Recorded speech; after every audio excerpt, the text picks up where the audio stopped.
Oh, hey, folks. What's going on? What is this? We got like a little sharing screen thing going on, but we're back. What's up, Magic Nate? What's going on, Carl? And hello, good morning to all you wonderful saucy nuggets out there. Welcome to February 11th. What's new, Carl? What's going on today? This is a big freaking day, man. Well, actually, for those of you who don't know who I am, my name is Carl Choi. I am the publisher of 24/7 Comics, and I'm here with my colleague, Magic Nate. Hey guys, Magic Nate here, and I'm super excited about today. Woo, this is fun. Look at me floating ahead.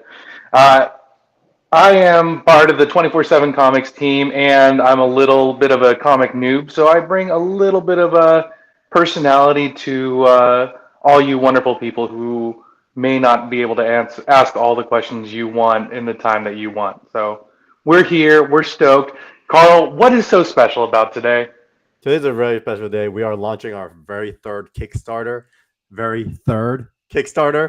This is gonna be a very special book. I'm not gonna get too into it because throughout the day, within the next hour, you'll learn a lot from the creators themselves. So I'm excited about that.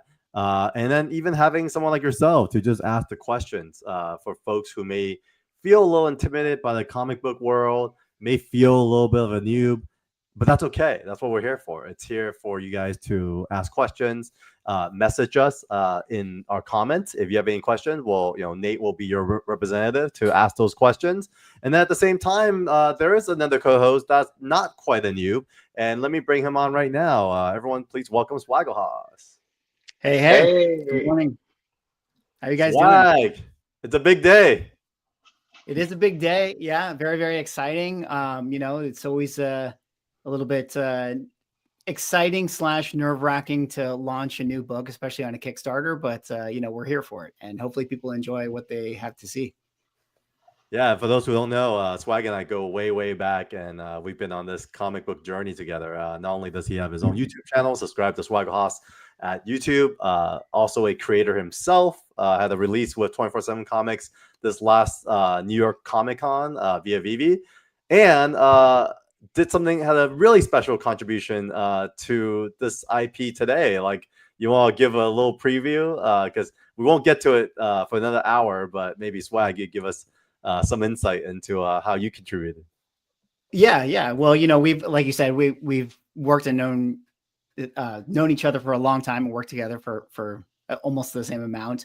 And so, I always contribute any way I can, creatively to the 24/7 Comics universe. And so, we always got to put together some great trailers and marketing tools and things like that to get people, invested in the world. And so we have a trailer that's we're gonna debut today. I don't know if we're gonna do it now, but we should probably do it at some point later on in the stream, and hopefully people like it. All right, I can't do this whole like full slide kind of situation, so I'm just gonna use this little kind of sidebar thing with the website. So here we are. You see all the crew here, and what the heck are we talking about today? So we are talking about Bladesmyth. So with that said, I think an appropriate person to come share about the story would be our writers, Justin, calen-chenn, as well as Lingie Park. Let me bring them on. What's up, fellas? Oh, Lingie, I think you're muted. Okay. Oh, yes, I am. Always on the technical difficulties on that. Hey guys, good morning. Good. What's up, man? How you feeling good today? morning. Good, excited, man. Finally to this day. A lot of work got into this with a lot of amazing people. So really excited to see it kind of debut and get to the hands of the public. All right. So before we dive into the art, which we will do plenty of today, can we get you guys to share a little bit about the story of Bladesmyth? Yeah, Justin, I think if you're like your biggest forte, go for it. Actually, please tell the audience a little bit about your background first, and then we'll dive into the story. Cool. Justin, you want to start? Yeah, this is Piggy. Piggy will be joining us. Piggy the Siamese. What up, Piggy? Yeah. So about me, I'm a film and TV writer and producer. This is kind of like my second career. I was doing some shady stuff for a long time, and Hollywood is my next chapter. Who knows how long I'll be here, but in the meantime, I'm creating dope shit.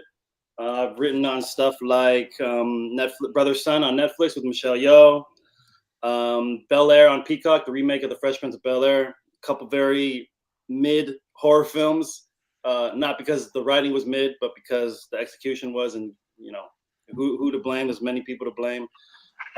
By Day's End on Tubi, and so this is my first comic books, and just cool to team up with everybody and just bust on this thing. Like, yeah, this started as a feature screenplay that Lingie took note of, and then this is how the birth of it came about.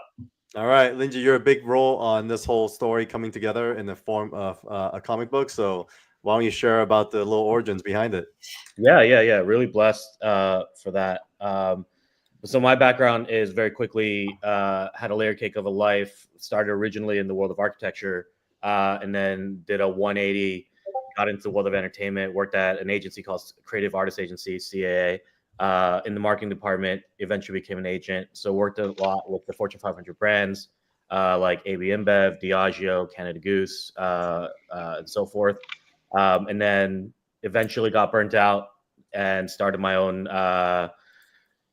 kind of creative house studio, with the luck being like right before the pandemic, ended up winning the pitch to rebrand and do the logo for T1, which is an esports team in League of Legends. So the new logo that you guys see is something that I did. And then just kind of rolled into old colleagues from that world hitting me up, asking me what I'm doing, and then eventually started helping out in the very niche world of creating pitch decks and helping out the creative on that for film and TV, people in film and TV, as well as companies and entities who are looking for a film fund or to create one, or startups. So like companies like Castle Rock or Toei Animation and such like that. So a lot of random, crazy projects juggling. But in that, how it all comes together with me was on one side, I met Justin through another client of mine, a producer client, and he and I got really close. Really loved his writing style because it's very, very stylistic and pulpy, and there's like an essence to it that reminds me of my childhood growing up and the type of films that I love. And then Carl and I knew each other even further back, almost a decade plus in different forms of just knowing a lot of mutuals.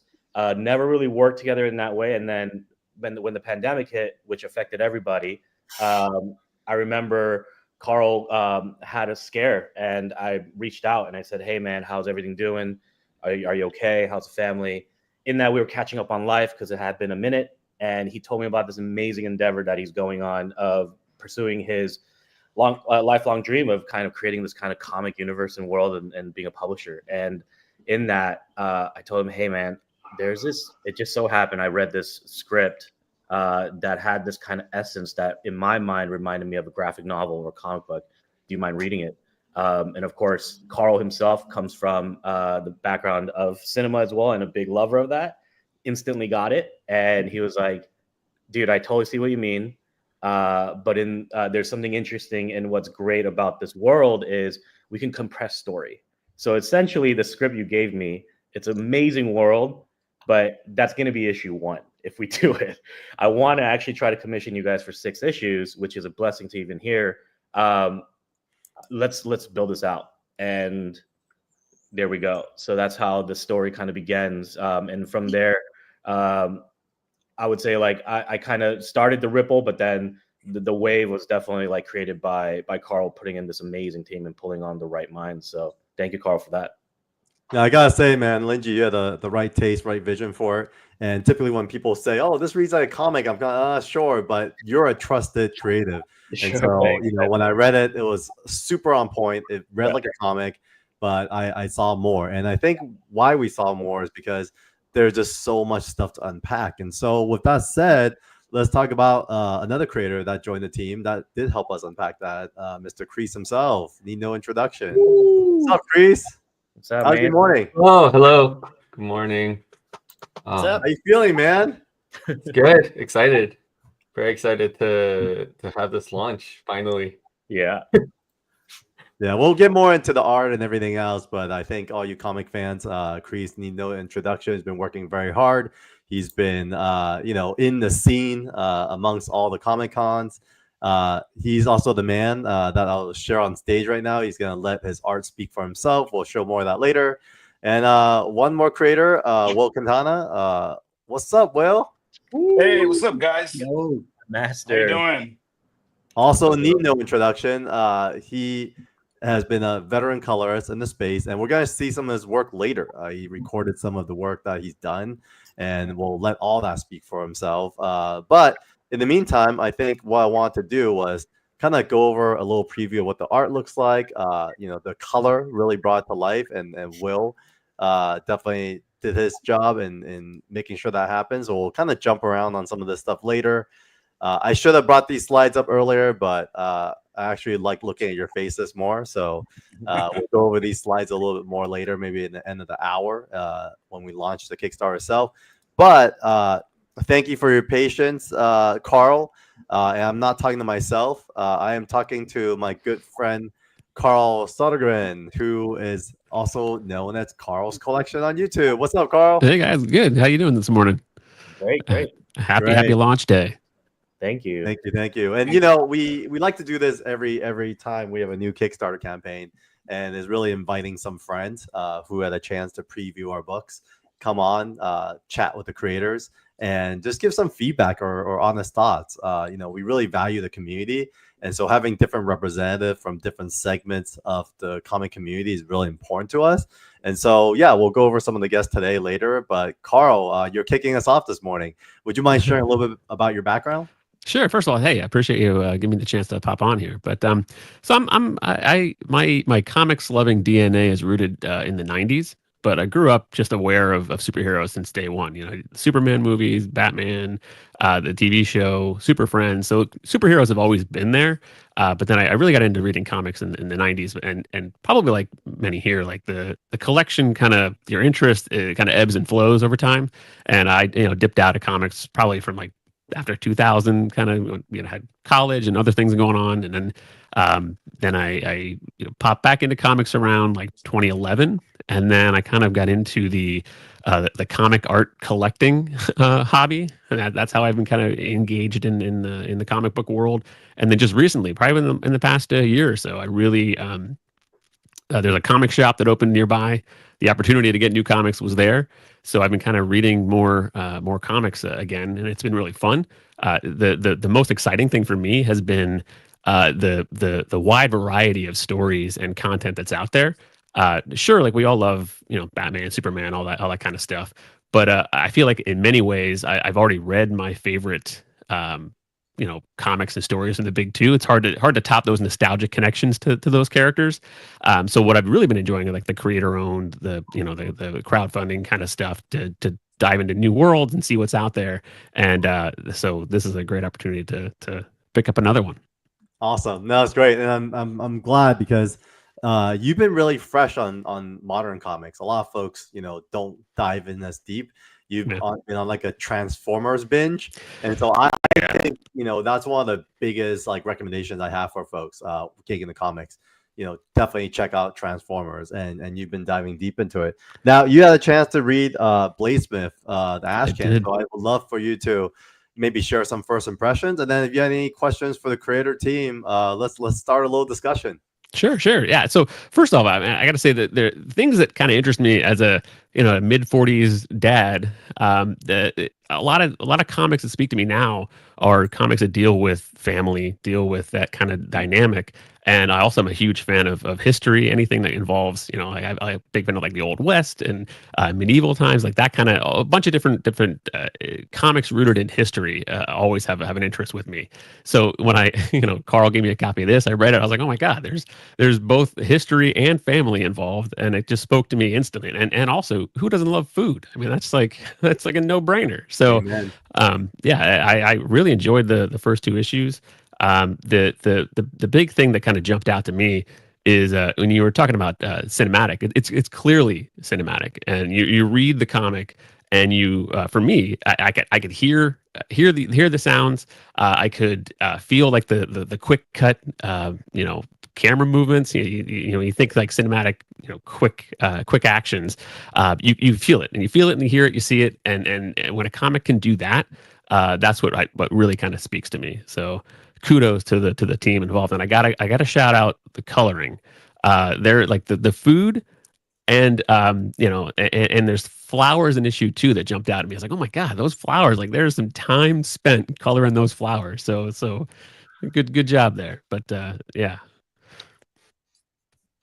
Thanks so much, Carl. Appreciate it. No, yeah, thank you.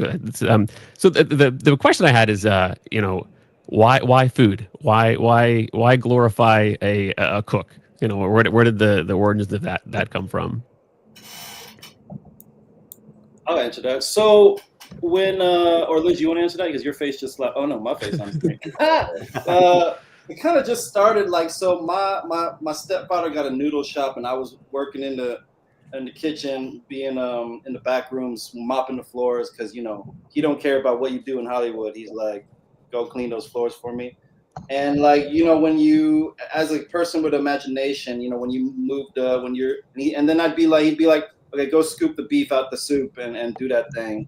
And it just made me think of like the art of cooking is so like the art of killing, because all the rhythm and movements are coordinated with each other. So I just got to thinking like, that's kind of the basis of something really great. And there was this New York Times article called Sharper about this man obsessed with blades.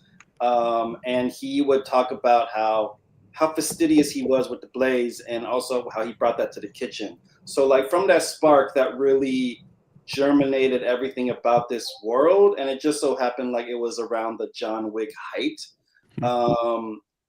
Or like it was reaching a fever pitch. And I think like just jumping into that world and really tying it back to cooking and killing being the same, and what is the potential for those worlds blending with each other. That's kind of what I brought into the whole idea of it. It's funny because before this comic version, this script was with Stallone. So if you can imagine Stallone in the kitchen, like, yo, Adrian, you know what I mean? Like, I don't know if that version works in the kitchen. But so I'm glad that it became this version, because I think it requires a lot of agility and detailedness, and just it's a beautiful thing, the art of cooking. So it ties into everything. Yeah, and then for me, by the way, sorry to cut you off. No, go ahead. No, you're good. When I saw it and when I read it, and why I thought beyond like the situation, that's one of the big reasons why I loved it, because it reminded me again, like, if you grew up watching like John Woo movies or Jackie Chan movies during that era of this kind of martial arts height in the 90s or early 2000s, it was like who the character was. There's this almost Charlie Chaplin-esque way of like this. You didn't recognize why this type of person would be in the situation. And if you imagine the world of assassins, usually they're always kind of Metal Gear Soliding everything, right? They're like sneaking around and stuff. And I was like, wow, actually a really renowned chef would always be in probably the highest and most prestigious rooms. So they don't need to be sneaking around. There's something more alluring about that. There's something more menacing about that. And to me, even though this is through the kind of the genre of like, a revenge and story, I thought that just as a main character was so fascinating. So that's kind of another aspect that I loved, like him just being a cook and a chef. Yeah, that's what you talk about, the choreography of cooking. Another thing that stood out was the attention to the energy that comes in fighting, drawing that, and then also drawing the same type of energy when it's cooking pages. There's that intensity that you feel of the cooking. It carries throughout when it turns into fighting. Then really appreciated that in the book. So. Yeah, that's how Big Chris, man. I remember one of our first combos, Big Chris is like, yo, guys. He didn't say yo, guys, but you know what I'm saying. I was popping, guys. He was like, the detail on the food must be as great as the action. And I think he said something around that, and it really carried through the whole thing. At the time, I was thinking like, yeah, but is you going to do that? Because food is like not that interesting to draw. But shout out Big Chris, Big Will, like y'all really put that food. And then I remember Carl was like, we have to love the food and want to eat it off the page. It's got to be that good. And, I'm glad that people responded to it, or, Big Carl, you responded to it, because it really carried through. And without the food being like that, everything else kind of falls to shambles. You know what I mean? Yeah. I think along with the idea of Bladesmyth being food-centered, along with this amazing action venture, Carl, while you're here on stage with us, I want you, and everybody at home watching, I want you to know that throughout today, we're also going to be asking some food-related questions. So to start us off, let's start the debate here. Crunchy or smooth peanut butter? What do you guys think? Everybody up on stage and everybody in the comments. Which team are we feeling? Crunchy or smooth? It's smooth all the way. I don't know how there is another answer. That's why this Carl is a different Carl, because I am crunchy all day. Carl. Extra crunchy. Oh my gosh, guys, what are you doing? It tears up the bread. That's not. I don't like it. That's why The bread is smooth. You need the crunch. Yeah, that's why you throw peanut butter with a spoon, not a knife. Oh, now that could be life changing. Yeah, you got to go smooth. I mean, there was a point in my life where I was trying to be a little more hipster and go with the crunchy stuff, but at the end of the day, we know what it is. It's smooth is better.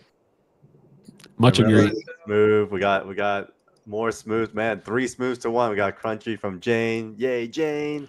I don't know, Stingray on the smooth side, and Mary as Stingrays well. with me, Carl. Sorry, man. Love you guys, but man, can't be sharing peanut butter and jelly sandwiches.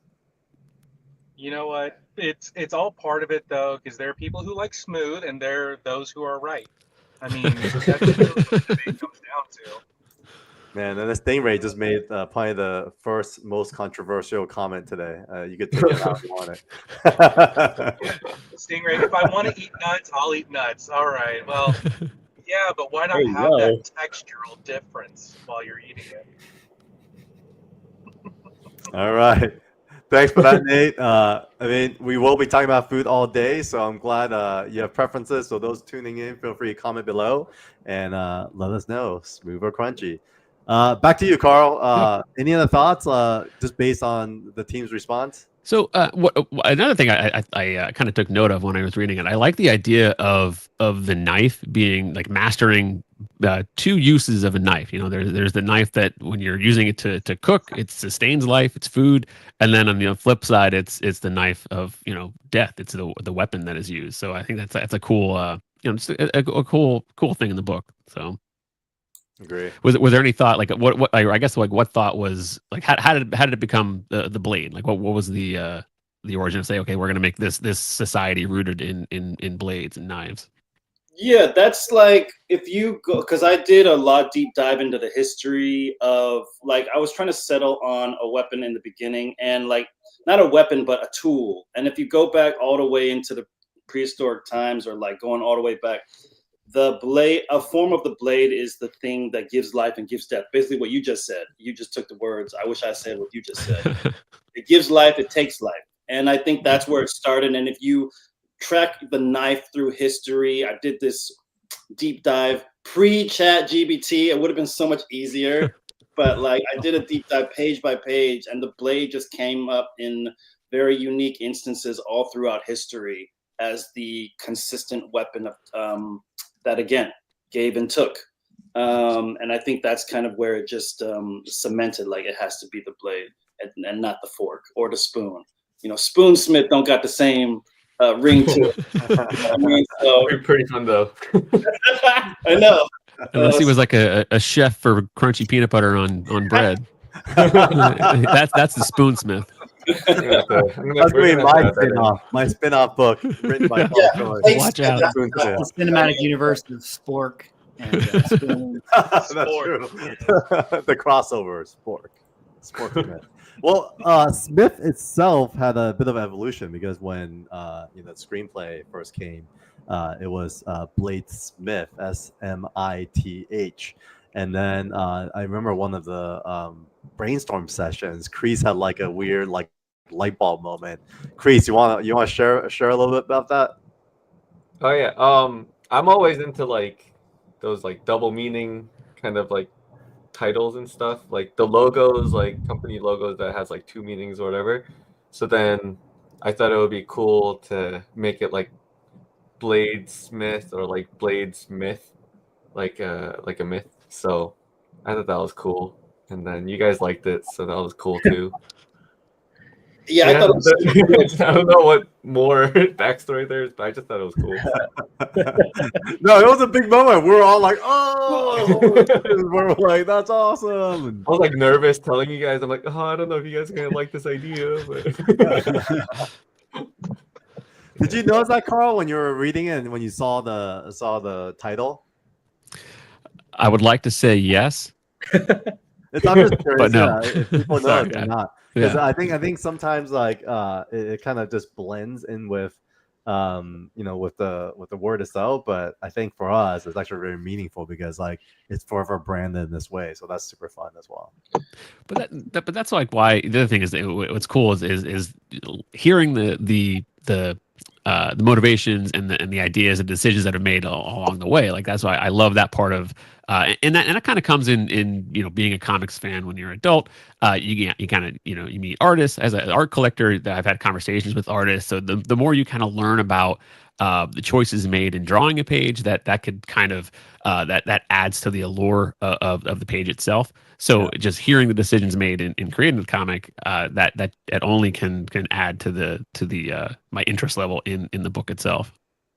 Yeah, and I love that you said that, Carl, because like one of my favorite comics of all time is Wildcats, and if you remember Wildcats, that's one right there. CAT stood for Covert Action Team. So like when CREEES said Bladesmyth, I was like, oh, this is homaging back to the shit that I used to read. You know what I mean? And I just really liked it, and I think that's just dope. Just as a collaborative medium, how everybody was a creator on this. Maybe I spawned the idea, but Lingie, Chris, Carl, Will kind of made it their own thing, and I think like that's the beauty of the medium that I discovered, and really harken back to why I loved comics growing up, and being a part of the process was super sick to see it come to fruition like that. Amen. Shout out to Jim Lee, Wildcats. There you go. So Carl, I know we have a couple more minutes with you. Yep. Any other kind of closing thoughts or feedback? What was it like to hold the ash can in your hand? Pretty great. I actually, because it's right here. Got this one at OAX.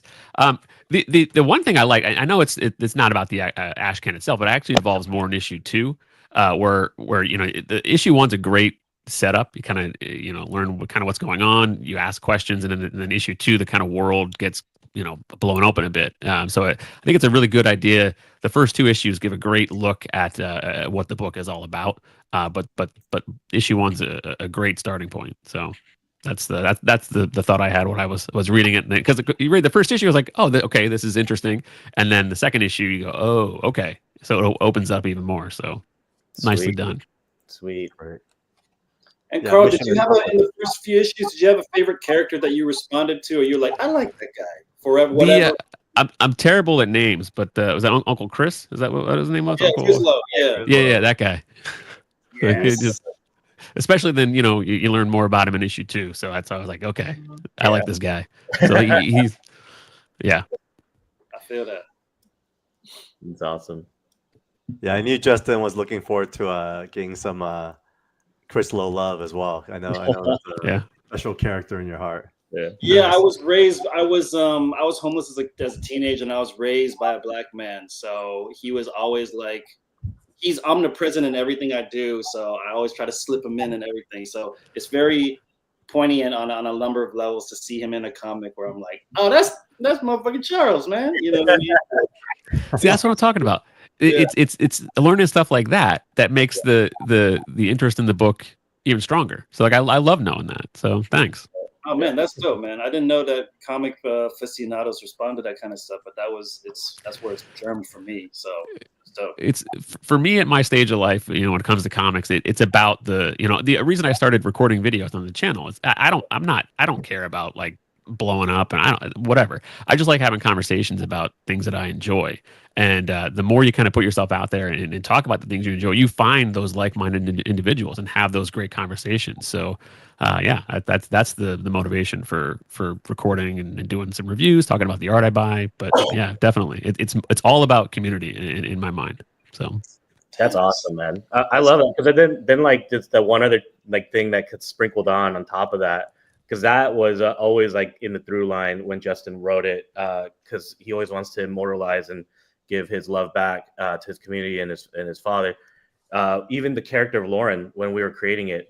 So every character, once you go deeper in, and hopefully we can explore this as it keeps going, is that every chef/assassin has a very specific blade, and they have a very specific kind of mastery of a cuisine. We made Lauren when we were creating his character, and his AKA is called the Alchemist, because he's supposed to represent kind of us, like all of us, right? Which is the layering of, man, we're in this world of quote unquote entertainment or storytelling or world building, and how do we do it? What do we do? And we had to kind of learn everything. And you know, the classic quote of like you know, being a being a master of none, you know, but being able to do everything, for us was like, what if he became a master at everything? And but how does he use it? How does he utilize it? And then what if we made him pompous? What if we made him into this layer of everything that he got? Then what is the one thing that he can't ever? What would he regret? And I remember for me and how it all kind of layered it to, and Justin allowed that to kind of blend in, was one of my biggest mentors when I was growing up at CA and such. He was a really well-known creative director at an advertising world at White & Kennedy. And he started like the White & Kennedy Shanghai, did all the crazy Nike stuff. And then when I was really young, I had the audacity of asking him, what's your biggest regret? And he, in an instant, without missing a beat, said, missing all the important days in my family's life. And I remember from that day, I was like, man, if I have to sacrifice that to achieve success, maybe there's a different way. And then, so then in this was already embedded in the original script that it was going to be like a rescue mission. But then, but I was like, this is even better. How do we make the character even more pompous and ridiculous, of loving who he is and how great he is and being a master of all this stuff? And yet the one thing that he wants to give all that up for was, damn, I missed all of that. So then, and suddenly when that thing goes away or gets taken away, why does it matter so much? And so hopefully that was like kind of like in the writing essence part of why we got excited about that as well. So hopefully down the road to each character, you'll start to see like the specialties. I'm a big like manga lover, more than graphic novels, like growing up. So like I love it when characters have their little quirk, whether it's like the silhouette of the character or their weapon. And the same thing in the genre of like wuxia or Chinese cinema. So that's all the stuff we kind of put in, right? And Will and Chris like brought those to life, like with so much soul. So amazing. For sure. Speaking of family, I know, Carl, you have to go and pick up the kids. I do. So Got to get my son from school. So much for spending your time this morning with us. Hey, I appreciate the opportunity. This was a lot of fun. Best of luck to the campaign. Yeah, so looking forward to reading more. So thanks. All right, folks, follow Carl's collection on YouTube, and thank you, Carl. Thanks, Carl. Thanks for joining us. Carl is awesome. Like, definitely watch his videos because it's so inviting and so genuine, because he truly has a love for this hobby. And I don't know if you guys saw his Baltimore Comic-Con hoodie, but that's where like him, Stingray, Jason, myself, we got to go to Hard Rock Cafe and just like chop it up.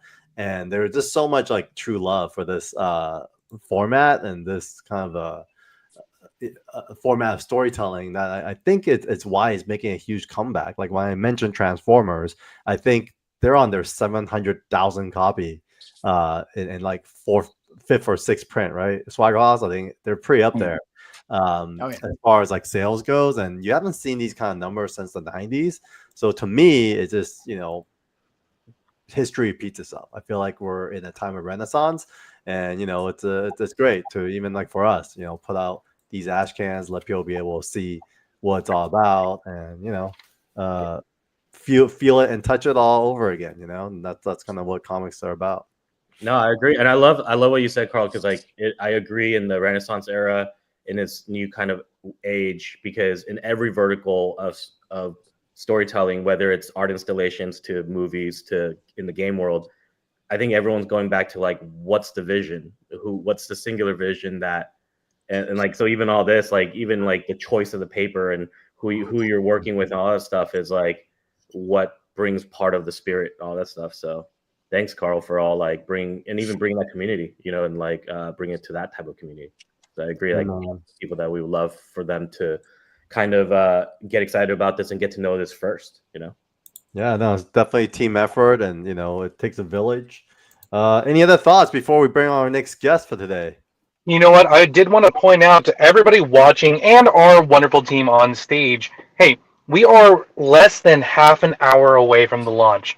So if y'all want to just put some hands up in the comments, whatever emoji you think fits best, like that would be great. Let's get the visibility out there. We are almost to launch time, folks.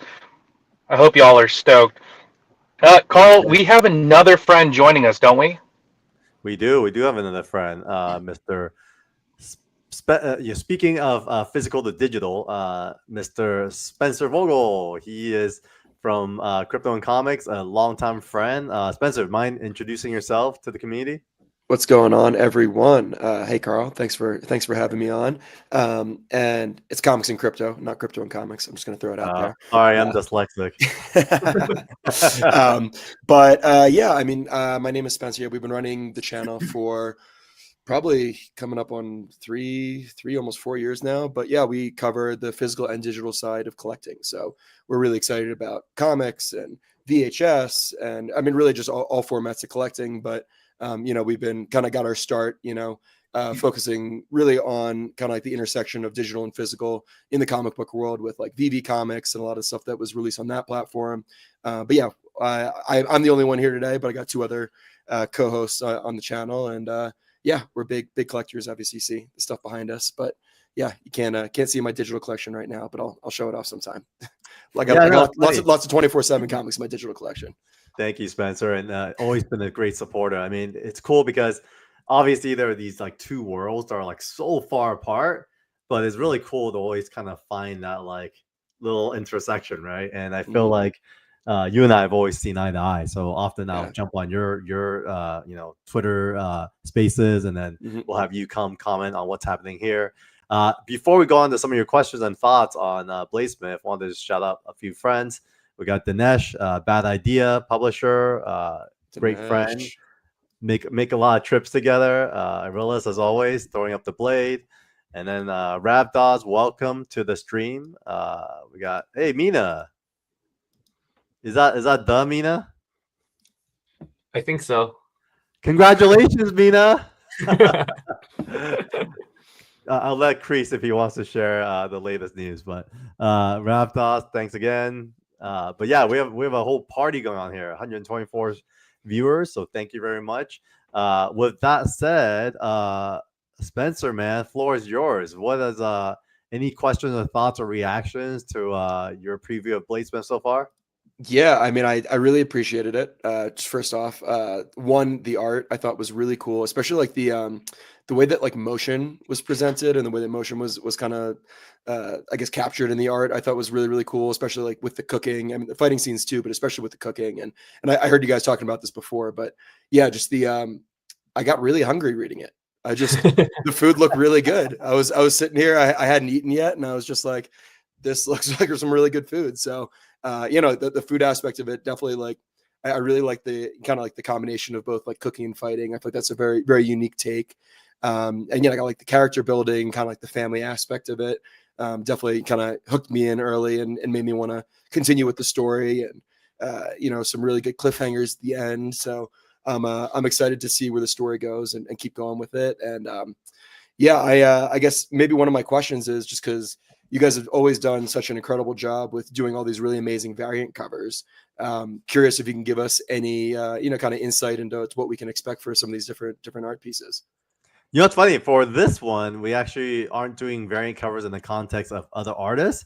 We decided to keep it very streamlined, and we actually have different materials when it comes to variant. So we're going into here. Let me just share the slide itself. Let me see. Where's the presentation? There we go. That's you. I was supposed to show that slide, but I totally forgot. I'm getting a little rusty. But speaking of variants, we are doing a cool set of metal cards. A lot of you guys saw these for Zero Ghosts, and so we're going to do something very similar. We are also doing our first ever Zero Ghost card hollow foil cover. So there we go. Spencer got the Zero Ghost card, so he knows what that is. Oh yeah, nice. Yeah, but the hollow foil cover, I don't know, Mary, if we could pull it up. There's a really cool video on it as well. I don't know how to work this thing right now, but if we have a video that we could show, that'd be awesome. But otherwise, yeah, I would say that's kind of like our variant when it comes to what's happening with this campaign. Cool. Can I throw out a question for CREEES in relation to that? Because for me, I'm always the type of person, like when I go to a restaurant, I never like to ask for changes because I always feel like how the chef presents the meal is how it's supposed to be, eaten. And I've always kind of made mention, like I enjoy the occasional variants here and there, but I really prefer always buying cover A's because to me, usually like the interior artist, like CREEES in this instance, also does the cover. And that's like how the story was intended to be presented. And I'm curious, CREEES, because you do a lot of like variant covers and then you also did the cover for this. What's kind of the difference to you when you do like a variant for a book that's like not yours versus this, which is like, this is you presenting the story that you also did in the inside? I haven't really thought of it in like a consumer way. I always just enjoy drawing the covers. And so it's just my goal to make whatever's in the story look more interesting and, to sell the book. But I don't know. Never really thought of it as like, I mean, I know I was like, when I first got into comics, I think Jim Lee did a cover and I was like, oh my God, I need this book because Jim Lee drew the inside of it. So it was a little misleading, like going into that like variant cover world. But like me drawing them, I don't know. I just enjoy drawing covers because it's like an opportunity to just draw something cool. And then, it's just always fun to draw something cool. So I don't know if that answers your question, but yeah. Did you know what the cover should be within each issue? Was it like a very clear idea? I think for me, I draw the issues first, and then, at least for Bladesmyth, we drew the issues first and then the covers.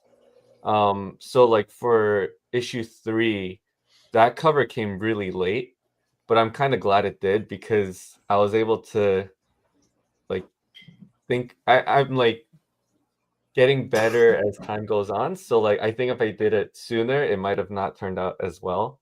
And I kind of like I don't know if you saw the cover for issue 3, but it's very different than just like any cover. And then I kind of like that. And so that was just fun to draw. Yeah. Let's see. I don't have the slides with issue Can I cover. pull out the original?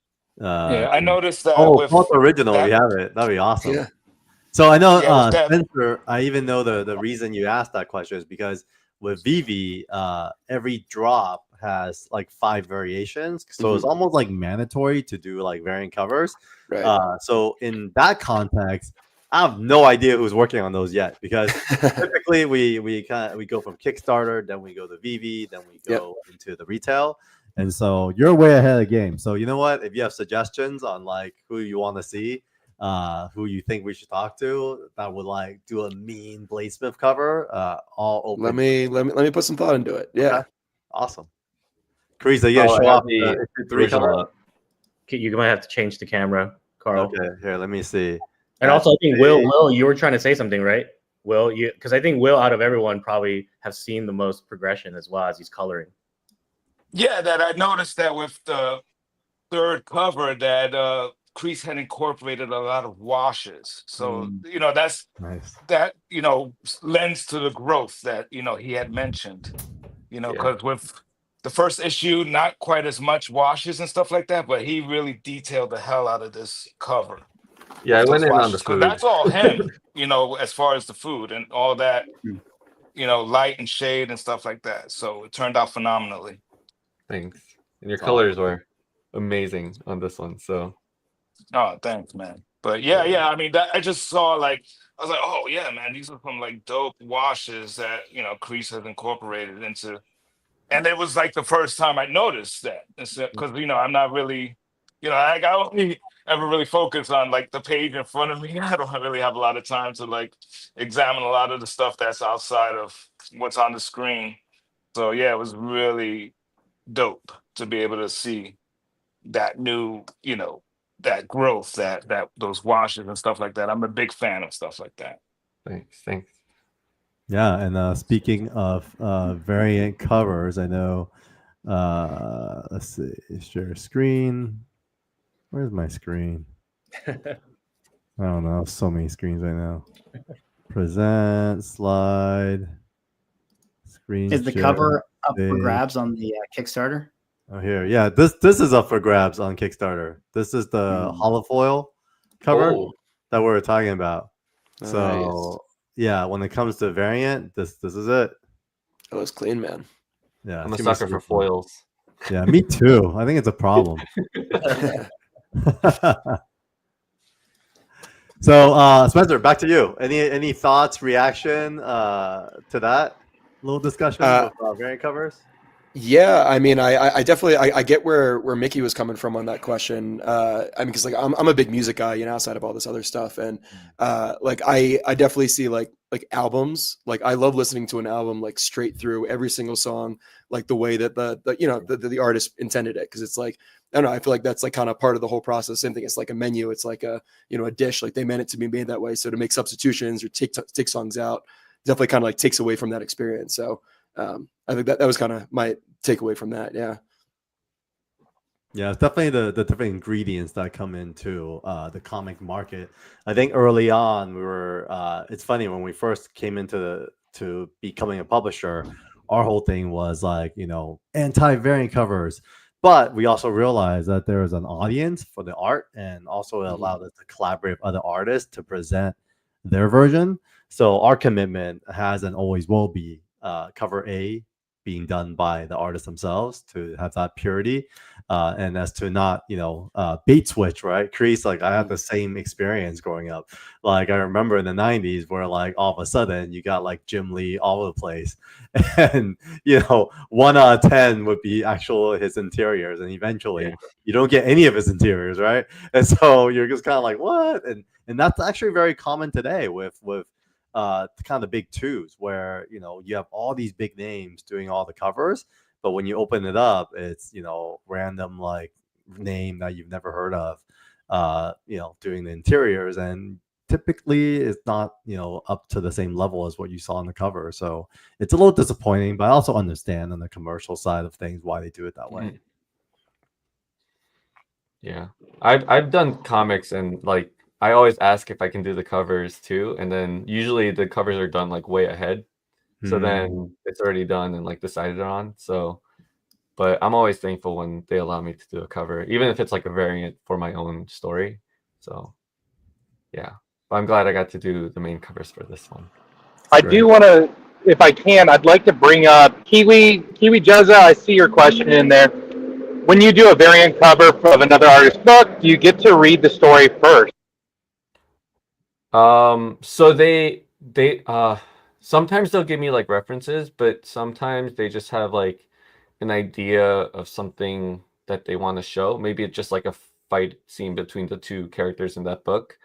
Yeah, sometimes it really depends on like the editor or the story, but I don't get to read the full issue because I think also because it's not done. So again, like the covers are done way ahead because they have to put it into like the what is it? Solicitations. Yeah. Solicitations, Solicitations, yeah. Those come out like way ahead. So they get the covers done sooner. and then they just have maybe like the script or like where the story's gonna go, and so there's not that much information sometimes, most of the time, and so it's mostly just drawing something cool, and then they'll give me like references for the main characters or something like that. But yeah. Yeah, great question, QE. In fact, if you guys haven't checked out on our channel yet, CREEES and calen-chenn, who's another creator at 24/7 Comics, did an episode of Old School, New School, and they got to compare kind of Sean's experience in the industry through the 90s and then CREEES's experience in the industry now. So yeah, I think with that said, I'm gonna go use the restroom real quick and pass it off to one of you guys to co-host, and I'll be right back. All right. While he's doing that, so like I said, we're going to be doing some food debates throughout today. I have to know, when it comes to wings, are we drumettes or are we flats? Or are you one of those weird people that just prefers boneless wings? Come on, let's go. Let's get this going. Let us know in the comments below as well. I like both. I like a good variety. I like to mix it up. I go for angel wings. That's Angel wings? What are angel wings? Yeah, that's a terrible joke. It's a terrible joke. Yeah, flats all the way. They're so much easier to eat, and yeah, you can get a nicer, cleaner bone off of it. So interesting. Spencer, though, you have to commit. You have to commit to one. I really don't. I like both. I really like both. I like to mix it up. Variety is the spice of life, and I stand by it. Okay, I can respect that. But looking at the comments as well, majority are saying flat. Jane decided to be the one that started it all with boneless. Oh, Jane. Stingray, I respect that. But yeah, let's do this. Dino nuggies, okay. But do those constitute being a chicken wing, or are those just nuggets? Aren't like nuggets just molds of like liquid chicken and stuff like that, essentially, especially like those shaped nuggets? I can't imagine they're taking tenderloins of breasts and cutting them into brontosaurus shapes. There's something not appealing about that, about taking like liquid meat and shaping it into a mold and then consuming it. All right, guys, I'm back. Thanks for that time away. We are about 8 minutes away from the actual launch. We're 3 followers away from 200. So if you haven't done so yet, folks, definitely go to this Bladesmyth page. Give it a quick follow. We're about to launch, guys. It's going to be a quick countdown. And, speaking of countdown, beyond, our presence here, we are also a big fan of Eevee. So, we're going to follow this up with a really strong digital release. Swagger Haas had his release last November at New York Comic Con. I guess, Spencer, like, any other thoughts on Bladesmyth and how you feel the Eevee audience will receive it? And then maybe if you want to give some insight to the creator team here, what to expect. Yeah, I mean, I'm excited for it, and I think the VV community is definitely going to be excited about it as well. I think they're very hungry for new stories and indie comics and indie artists coming in. So I think people are going to be really excited about it, and I think just based on my own read, I don't know why anybody wouldn't be. And then what was the second question? Yeah, what should the guys expect? And if you have any questions for them, I guess to close us out. And we are at 200 followers now. Thank you, everybody. Yeah, I will say I wish I could say and ask a question, but I have a Twitter space that I am hosting in 5 minutes, so I do have to jump. And really glad I was able to join and hang out with you guys for a little bit. Pleasure to meet all you guys who I haven't met before. But yeah, I do unfortunately have to jump. So cool, Spencer. Thanks for making your time here. And, of course, guys. Always appreciate thanks so much. Really excited about the release, and yeah, can't wait to see more. Awesome. Thanks, Spencer. Appreciate thanks you, so much, man. guys. See ya. Take care. Bye. All right, folks. So I mean, we're almost here, guys. It's crazy. We're about 5 minutes out. Any thoughts, feelings, excitement? Carl, I do need you to answer the wing question. Are you a drumette or a flats person? What was the question? I totally missed it. When it comes to chicken wings, are you drumettes or flats, or are you one of those boneless people? Drumettes for sure. Drumettes for sure. Really? I think that's my answer. I don't know if that's satisfied or not, but we have our next guest, Randy Chavez. He'll be up with us later. But we are also going to be doing this countdown, and so while we're here, why don't we give a little bit of exclusive preview as to what folks might see. Here are some of the original art, some of the highlights from the book itself. The food, I think, was mentioned as highlights from Carl's collection. Obviously, the action and the blade and the fighting that is involved is also key. Here is, folks, you guys have met the creators, Mr. Creasley himself. Very dapper here, very happy. And, he's had his run with Marvel now. And it's kind of crazy, Crease. I mean, the last 4 years, we've seen you hit a number of books on Marvel. Yeah. Any highlights? Are any of these covers your highlights by chance? The Moon Knight one was very fun. Yeah. That one, because it was like the homage was kind of done like not on purpose, maybe just like unintentionally. And so that was fun. And then the Tiger Division, that just, that has a specific place in my heart just because it's like the Korean superheroes and stuff. And then I got to do, that was like my first full-on like mini series that I did all the issues and covers for. And are you considered co-creator of Tiger Division? No, I don't think so. Okay. I don't know. They brought you and just how you do Hopefully. it. But I hope you are, yeah, because you're the guy who designed the characters. And Justin, how about you, man? Like, here are some of your highlights in the last few years, from the Sword of Destiny to Brother Sun to Bel Air. Any highlights there? And what do you think about when you see these posters? Yeah, I think it's still it's interesting because I came into this industry, Hollywood, just thinking I was going to pass through. I didn't think I was going to stay for a long time. So to see legit things that people respond to or want to talk to you about, like Brother Sun, still, even though we was one season and done, you still get the people here and there and just be like, bro, I fucking love it.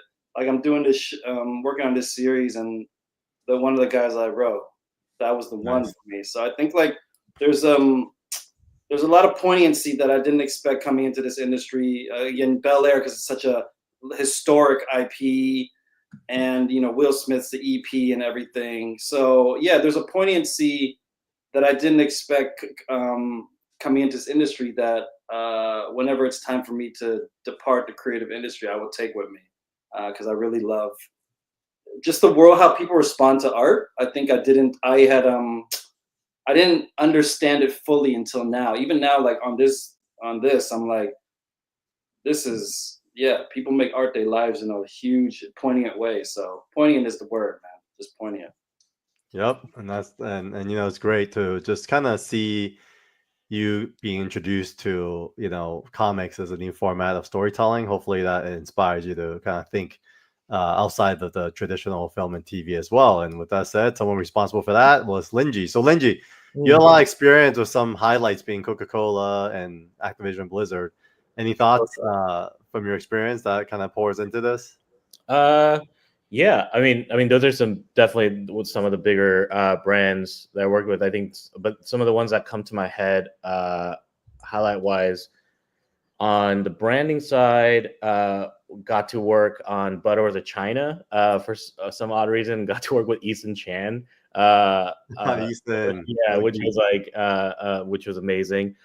Or working with Paul Haggis, the director of Crash, to create a short film for Canada Goose for their first ever advertising campaign, was some cool ones. And then on the gaming side, creating the logo for T1.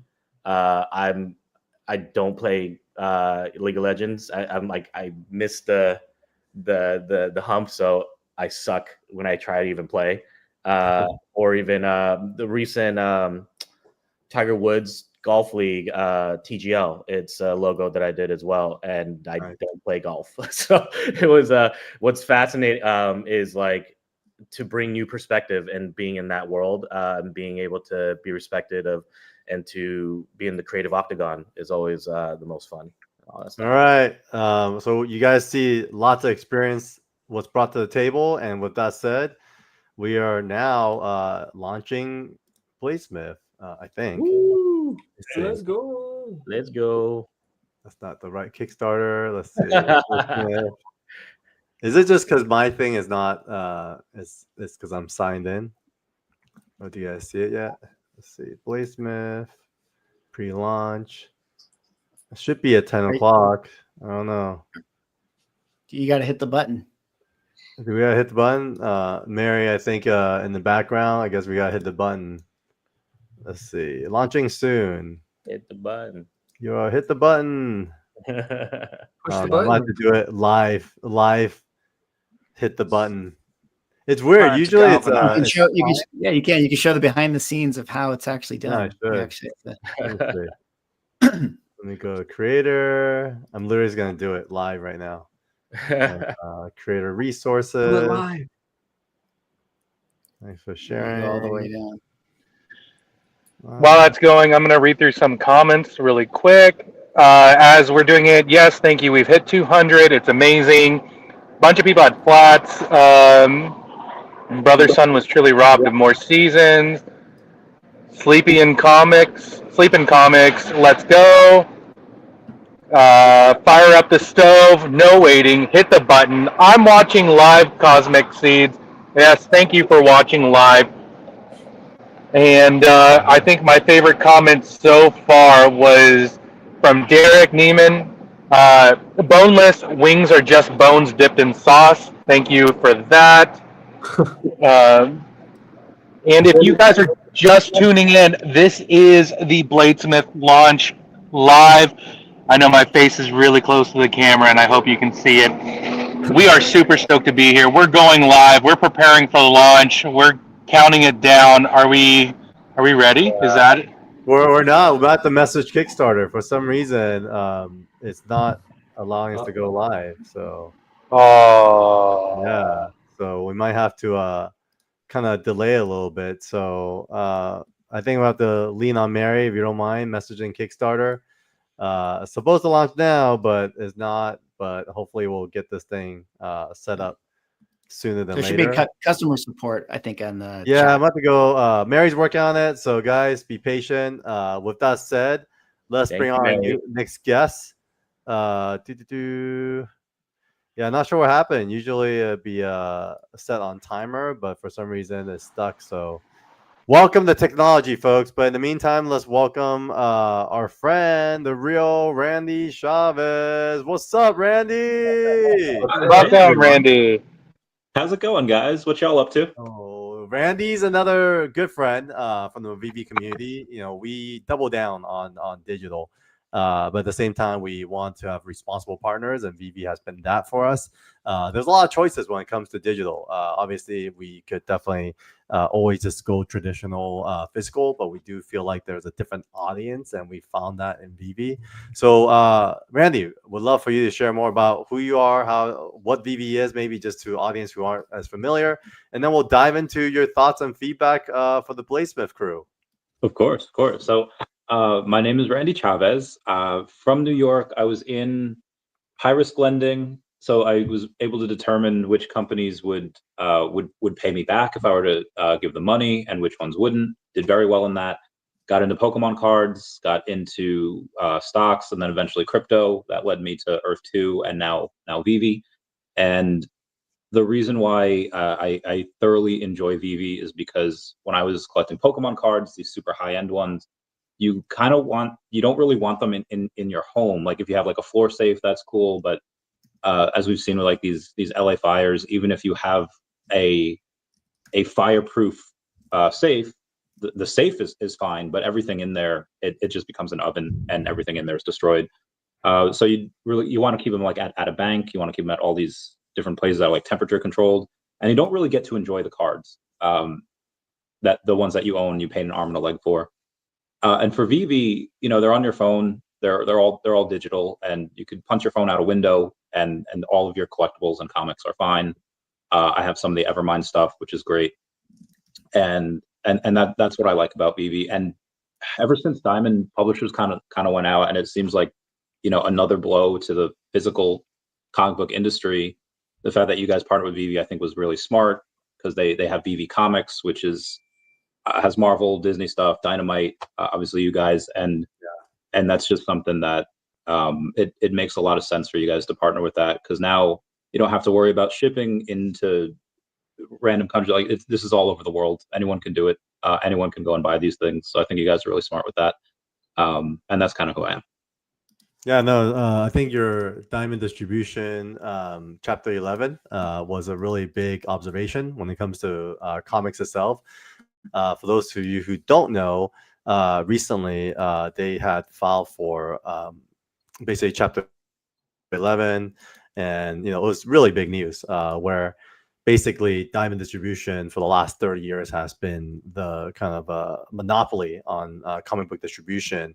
And a few months back, filed Chapter 11. Basically, they're out of money, and a lot of it has to do with not that it's a huge signal for what comics are, but actually what happened to them.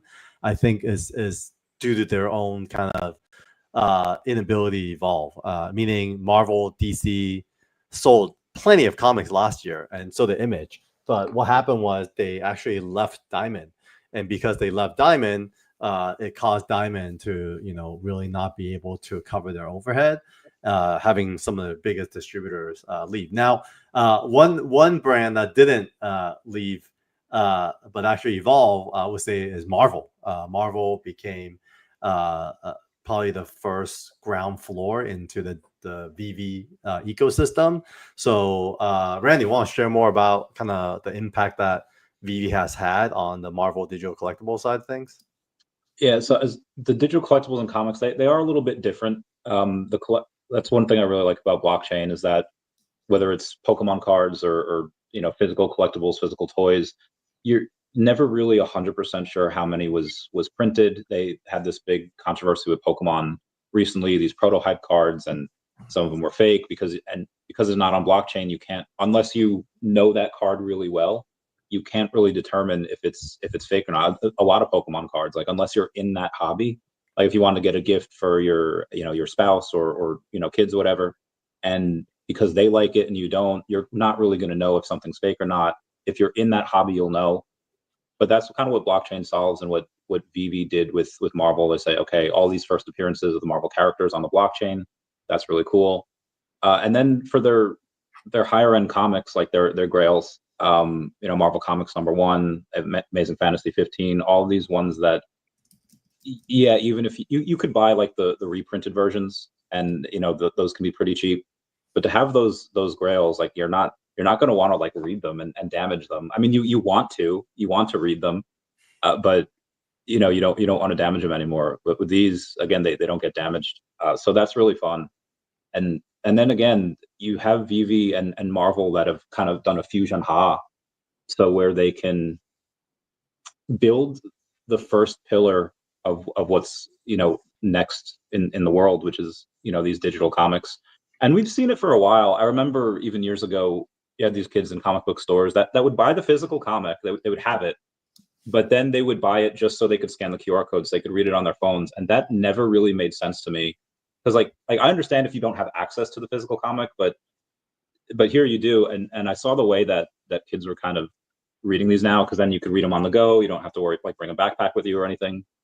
So now I kind of understand a little bit more of why. And again, Marvel and VV doing this thing to build that first pillar of the new infrastructure of the new age, I think is something that Marvel did it first, so now everyone's kind of coming on board. I like that they call it VV Comics and not Marvel Comics, because it is a conglomeration of everything. And we've seen it with, like, what was the Webster Dictionary? No, the Encyclopedia Britannica. They stopped printing physical copies like a decade ago. It's evolved a lot, for sure. In fact, we're actually going to offer day one backers a VV drop for free. It's a digital artist edition. We did something similar for Zero Ghosts. So thanks to the VV partnership, the first 247 backers of today's campaign will basically be able to get and redeem a Bladesmyth issue 1 artist edition exclusively on VV. So with that said, Randy, any questions for the creator team while we have you with them? Yes. So I started writing a comic myself, and the writing part is like easy, but the artists are, I don't know how you guys have multiple artists for each comic, because it's hard and it's expensive. So I guess when you guys get, I guess this will be for the artists. When you guys get the script, how do you know how to draw things? Like, how do you know how to draw these characters' reactions? How do you know how to go in and say, like, okay, this character's saying this, I want them to look like this when they talk? I guess this one's for me, right? So at least when I read the script, it's kind of like visually imagining the reactions, the emotions, the lighting, the camera angle, like all those things. It's like if I were to basically direct a movie kind of thing, but just choosing specific scenes, following the script.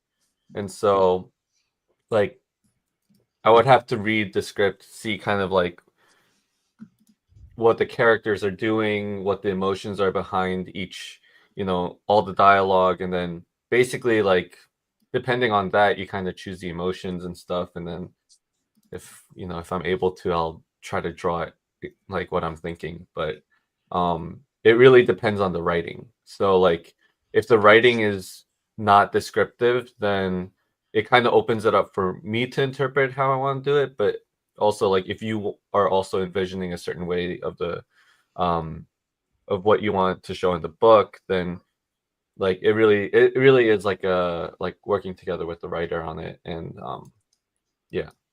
Cool. And I guess a question for the writers of you guys: how many times do you typically rewrite something before it goes to print? Because I'm doing it all the time. We're rewriting now. I was gonna say it's great. Yeah. Never ending. But yeah, I think before it even goes to the artist, Justin and I, yeah, we made a lot of revisions, but luckily I feel like the pace that he and I write, or the fever that we have for it, is faster than most, because I think we've just worked out that muscle in different kind of verticals in different ways. So it wasn't that like belaboring, but definitely it goes. I think in this world, as well as like in the animation world, when I worked there as well, like the writing is part of the visual art as well. So the moment like Chris like interprets it and sees it his way, and we get surprised by it, and that's always the most exciting, because then we can go like, oh, that's actually cool. That like triggers something else. So it's really about time and like how much we can juggle to get it there. But honestly, we're still like I think, to be truthfully told, like we're rewriting some stuff right now as well. So it's a constant thing. But I think the pencil's down. Like when someone like Carl is like, hey, here's the time and here's all these things. That's why I think like having a schedule is really important, because it's the difference of like, you can belabor this and like mull over it and make it into living room art, or are you gonna finish it and kind of show the world? Because I think good creative ends with leaving your hands and going to the audience and getting feedback, right? And that's when it's kind of has that full cycle. So I would also encourage a lot of artists to be like, sometimes I think style comes from what you omit or what you decide to collide with. So, and the most interesting fights are when it comes to style. So I think like the question of when is it done comes down to, it's not the finishing of like certain lines or colors or words, but it's like, is the flow and the feeling and all that stuff correct? So I think it's like not to forget the first gesture, right? Like the translation is the work, but like don't forget that. So we try to always go back to that as much as possible. That makes sense. And even Thank when you. the script is done, once it goes to like the artist, there are times where like visually it doesn't work, so Right. like you might have to go back, and then that's when the artists and like the writers talk and like figure out a new solution to yeah. And so even for like some Marvel books too, I got a script, and then like it just didn't work on certain pages, so then like I had an idea of how to go about it, and then it would go to the editor, and then the editor would talk to the writer, and then kind of help rewrite those specific pages, and then yeah. So it's like once you think you're done, you might not even be done. So, but you always have to think about the deadline, and then Yeah. like, That's you can't work important. on something forever. So Yeah. like yeah. But we got really lucky, by the way, because I think Chris, Justin, and I all like in our own ways love cinema and stories. So like we all also like at the end of the day are big believers of like show me, don't tell me. So I think I think there are certain writers who like love prose, right? They love like trying to get the depth of the poetry or whatever. There's a lot of moments where Chris was like, he would read a line and go, what do you mean by this? Like, how are we going to show this? And we would immediately go, oh, you're right. Because the way we wrote it, it was poetic in language, right? Or like we see it in our heads when we read it. But then when you're trying to draw it, oh, it doesn't hit that note correctly. All right, let's go back and refigure it out as writers first, and then we'll come back to you. So that happened a lot, especially in the fighting choreography, right? Because some of the best fights always have a story within them. And I think that's when like, and getting that feedback and that kind of banter back and forth really came from that kind of dialogue with CREEES and all the stuff going. So I think that's, I don't know, that's like a long-winded answer of like, but it's basically there's no end. Like we're just, the end is when the time stops. Yeah, I love that. I'm learning here, especially when you guys talking about time periods and deadlines, because even like for someone like the Aliens versus Avengers comics that have been coming out recently. Yeah. And I think the most recent one, number 3, was supposed to come out like this last Wednesday, and they delayed it a couple weeks. I was like, I wonder why. So obviously that's something that everybody has to deal with. But on let's say like, for example, like that for crossovers, do you guys have any specific rules that you say like, well, we can do a crossover with this character or this story, but is there characters or companies that you won't do crossovers with? Is that more for writing or I guess the writers have to do that eventually, but I guess whoever's in charge of the comic, like if we want to do a crossover one day with the Cat comic and anything that you guys are doing with either Bladesmyth or anything with Evermind, whatever. Carl. Yeah, I mean, I don't know what Justin or Chris thinks, but I'm open for all, because I think again, like it's really about the tone. For me, it's like I think the director's one job is to be a purveyor of tone.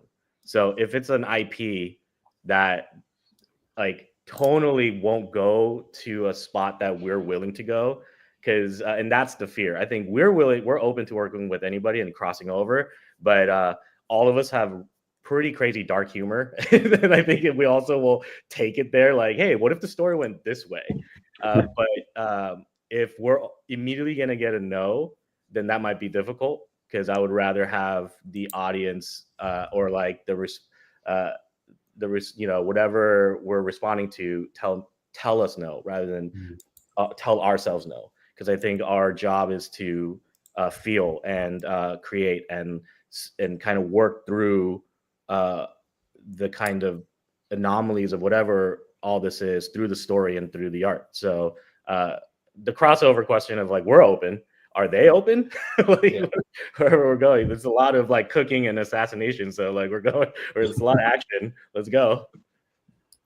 I feel like even like crossing over to the real life world is like kind of what we're thinking too, with like, certain recipes or like even just certain chefs or something like. So yeah, I think we're like open to it, and yeah, it just depends on the other side. So I would love that. David did tell me for VVs, like, hey, you can't have like any cursing or anything in there. So like, okay, we could either edit it to make it look like $, @ exclamation for all the cursing, or instead of cursing we could say like, instead of a-hole we could say like, hey, butt munch or something like that. but he didn't say anything about like too much blood or gore or anything. So I guess everything's open. Sweet. Speaking of some of the food, I just want to jump in here with another wonderful thing. You fantastic folks. We'll start with Randy on this one. Would a chicken sandwich constitute itself as a burger? Itself, I guess if you have, I don't know the Webster definition of a burger, but if it's meat between two buns, then yeah, I guess that would be like most things are either like a sandwich or a pizza or salad, right? So I guess that would be the thing that it identifies with the best. Does it have to be vertically stacked to be a burger? Because then it's like a hot dog. That's what we're talking about here is like, okay, so you go to Chick-fil-A, you get a sandwich. Does that count as a burger? I mean, or is a burger just beef? But then you have bison burgers, so that's a burger too. Like, what do you guys think? Come on, like, if you invented Facebook, you would have invented Facebook. You know, it would be called a chicken burger if it was a burger, but it's called a chicken sandwich for a reason. But there's a turkey burger, which is pretty much a chicken. Yeah, it could be in that in math, you know how a square is a rectangle, but a rectangle is not a square. Maybe any type of burger can be considered a sandwich, or I'm sorry, every sandwich can be considered a burger. Or I feel like it's one of those, vice versa. Mm-hmm. I don't know which one, but I feel like you guys know what I'm getting at. Yeah, The chicken is a sandwich only. That's it. You know, you think of a burger. What's the origin of a burger? It was created in Hamburg, where they put in chickens in those sandwiches back then. You know, so I mean, I don't know. It's pretty black and white to me. A chicken what is if a you get sandwich. ground Stingray chicken? right there. Unless if it's one of those liquid meat chickens that's shaped into a burger patty, as I was mentioning earlier. So no, like real chicken breast, it's a sandwich, for real, you know. And a burger is a burger. I respect that. Stingray did bring up a good point. Nuts don't produce milk, and yet we have a variety of nut milks in the world because no one wants to drink nut water. Are coconuts nuts? Wow, I mean, coconuts have nuts in the name. I had to look up the definition of burger, and now it makes sense to me because it's a round patty that is ground. So that's why you can have a turkey burger. If you were gonna ground chicken and put it in a patty form, then yes, it would be a chicken burger. Yep, like I said, take one of those like liquefied concoctions and make it into the shape of a patty, then you could call it a burger. But if you take an actual chicken breast, it's a sandwich. So a hot dog. Oh no, wait, that's not round. Never mind. It's also German. It's German, like a hamburger. Aren't hot dogs ground? And then they make it. But the bun isn't round. Oh, true. Yeah. Good question, Nate. Thanks for that. It's always good to get these little tidbits. I didn't think about this kind of stuff, but it's good to get our brains in the food. I'm like getting hungry. Great chicken burger debate.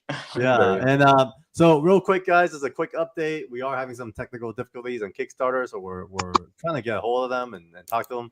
But one thing Kickstarter did a really good job of doing is not having a direct phone number, and so Mary is working very hard on that. So in the meantime, we'll continue to stream. We are still planning to launch today, and so stay with us, folks. Follow the campaign. If you gotta go, just gotta click on the link itself, which we'll provide now on the bottom, and then we will let you know as soon as we launch, and so will Kickstarter. But definitely follow. We're up to 206 followers now, so that's awesome.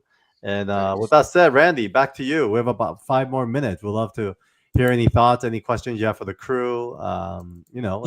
So I never thought about doing a Kickstarter. Mine was when I was raising funds for the Decat comic. We got people saying like, "Hey, can I be in it?" And we had one person who was like, "Yeah, you can be in it. That's fine," because they had a big community. They'll have bought the comic. And then as soon as I said that, other people were like, "Hey, can we be in it as well?" I was like, "Well, it's going to be a longer comic. We have to add all these people. We have to make new characters." And you know, again, more work means like the artist has to get paid more. And I was like, oh, so what we're doing is we're accepting funds from communities that want to be in it. Have you guys thought of doing something like that? Be like, hey, we have all these ideas, we have all this IP, but if somebody wants to be in our comic, maybe charge them like $1,000 or a couple thousand to be in it. In case the Kickstarter, like the Kickstarter will obviously raise whatever you guys, whatever the goal is, because you guys are awesome. But is that something that you thought of doing, or is that something that's kind of new and hasn't been done before? Well, I know like certain Kickstarters or just certain comics, like they'll have a reward where you can appear, but it's like a very minor character or just like a background character, like you'll be in it kind of thing. Right. For me personally, I don't like drawing likenesses. And so if they do become like a main character, that's going to be tough. So they'll probably have to pay a lot for that. But yeah, I'm I've undercharging. seen that before. Yeah. That's cool. And this is I know you've done successful Kickstarters in the past. I guess for anyone that wants to do it, what's the best advice that you could give for someone to launch a successful Kickstarter? Swagger Hoss, you want to answer that one? And anyone, yeah. Oh, yeah, well, go for it. I was gonna say, just have most of the material done by the time you're ready to launch. You know, there's nothing worse than, you know, launching a Kickstarter and then still keeping the fans waiting and waiting and waiting on the material. You know, like that's the one thing 24/7. I feel like Carl's just really done really well. It's like once the Kickstarter launches, he delivers the goods. And, you know, and it's great. It's great quality stuff. It's delivered really well. And, you know, so have most of the material ready by the time you're ready to launch. And, you know, that is key, I feel. Yeah. Okay.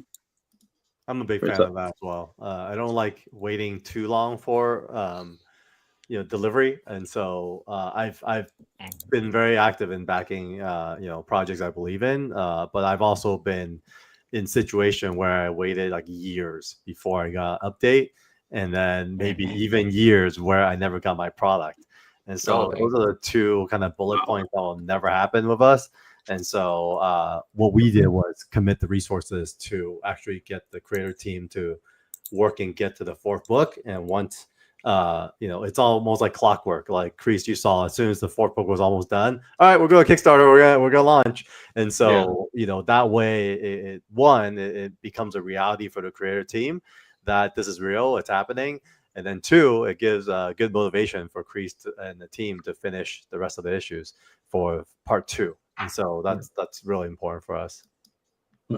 And I guess one last thing before I bounce, it would be, what should be the appropriate spacing between, okay, you're launching one comic in July 1st. Should the next one come like at what date? What interval?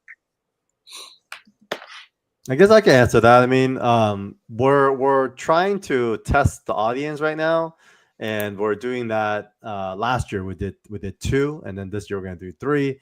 And I think one thing I've learned about the comic book audience is it's a slow burn. Like you can't do too much too fast. I would love to hear Swagger Hoss's thoughts on that too, because he's had a couple on his own, and he is like a one-man band too. He goes from producing the book, writing the book, and then running the Kickstarter, and he likes to be hands-on about delivery. So Swag, we'd love your thoughts on Randy's question.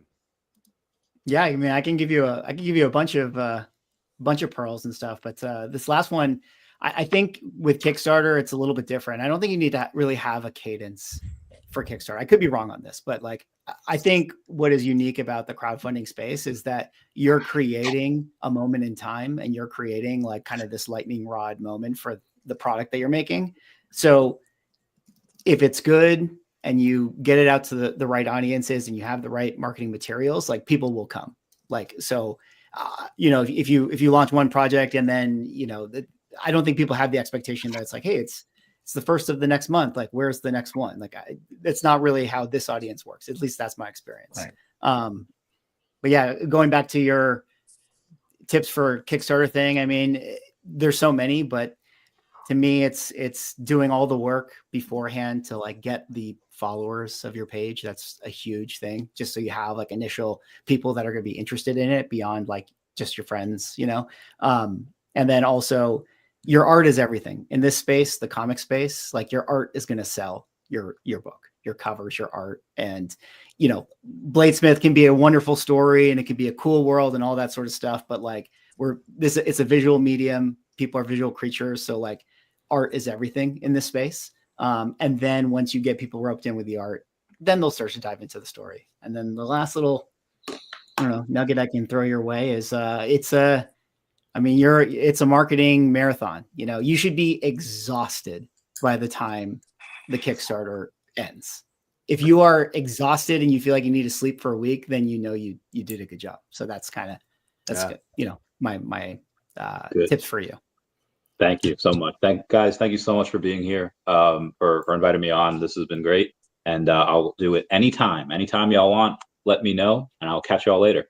Cool. Yep. Thanks, Thank Randy. you, Randy. Make sure to follow the real Randy Chavez, who also runs a great channel on YouTube. Follow his channel and definitely check out his videos. Thanks, Randy. Appreciate you. All right, fellas. I am gonna go grab one of our giveaways right now. So I'm gonna add CREEES visual to the presentation, and then you guys could talk about it. So give me a minute. I'll be right back. While he's doing that, for you people watching at home, yes, Bladesmyth is still launching. We're working on it. We're getting it out there for you. So if you haven't done so already, please be sure to go make sure you're on the Bladesmyth page. Hit like join now. That way you know when it's going to happen. Yes, Jane, I see your comment there. Giveaway. Yes, you heard that right. We are doing giveaways. And we're going to talk a little bit more about that shortly.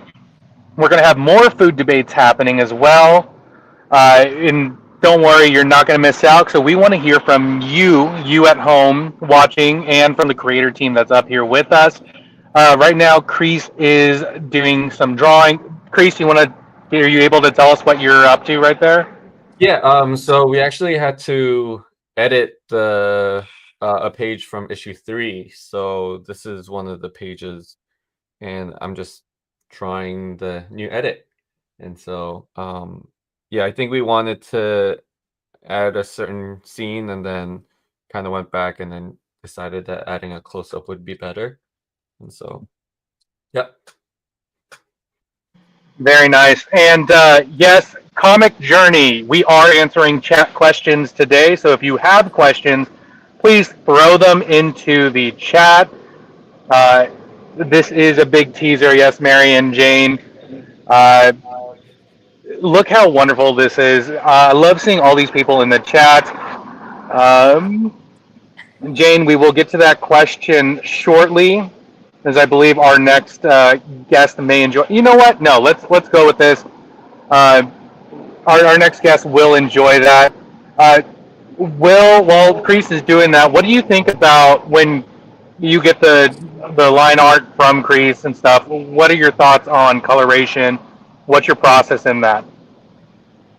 Well, that's a good question. Specifically for Bladesmyth, I went for a more realistic world as opposed to Zero Ghost, where we dealt with a lot more magic and fantasy and stuff like that. So, like the palette I chose was sort of really grounded in reality. So this specific scene is actually taking place inside of a giant freezer.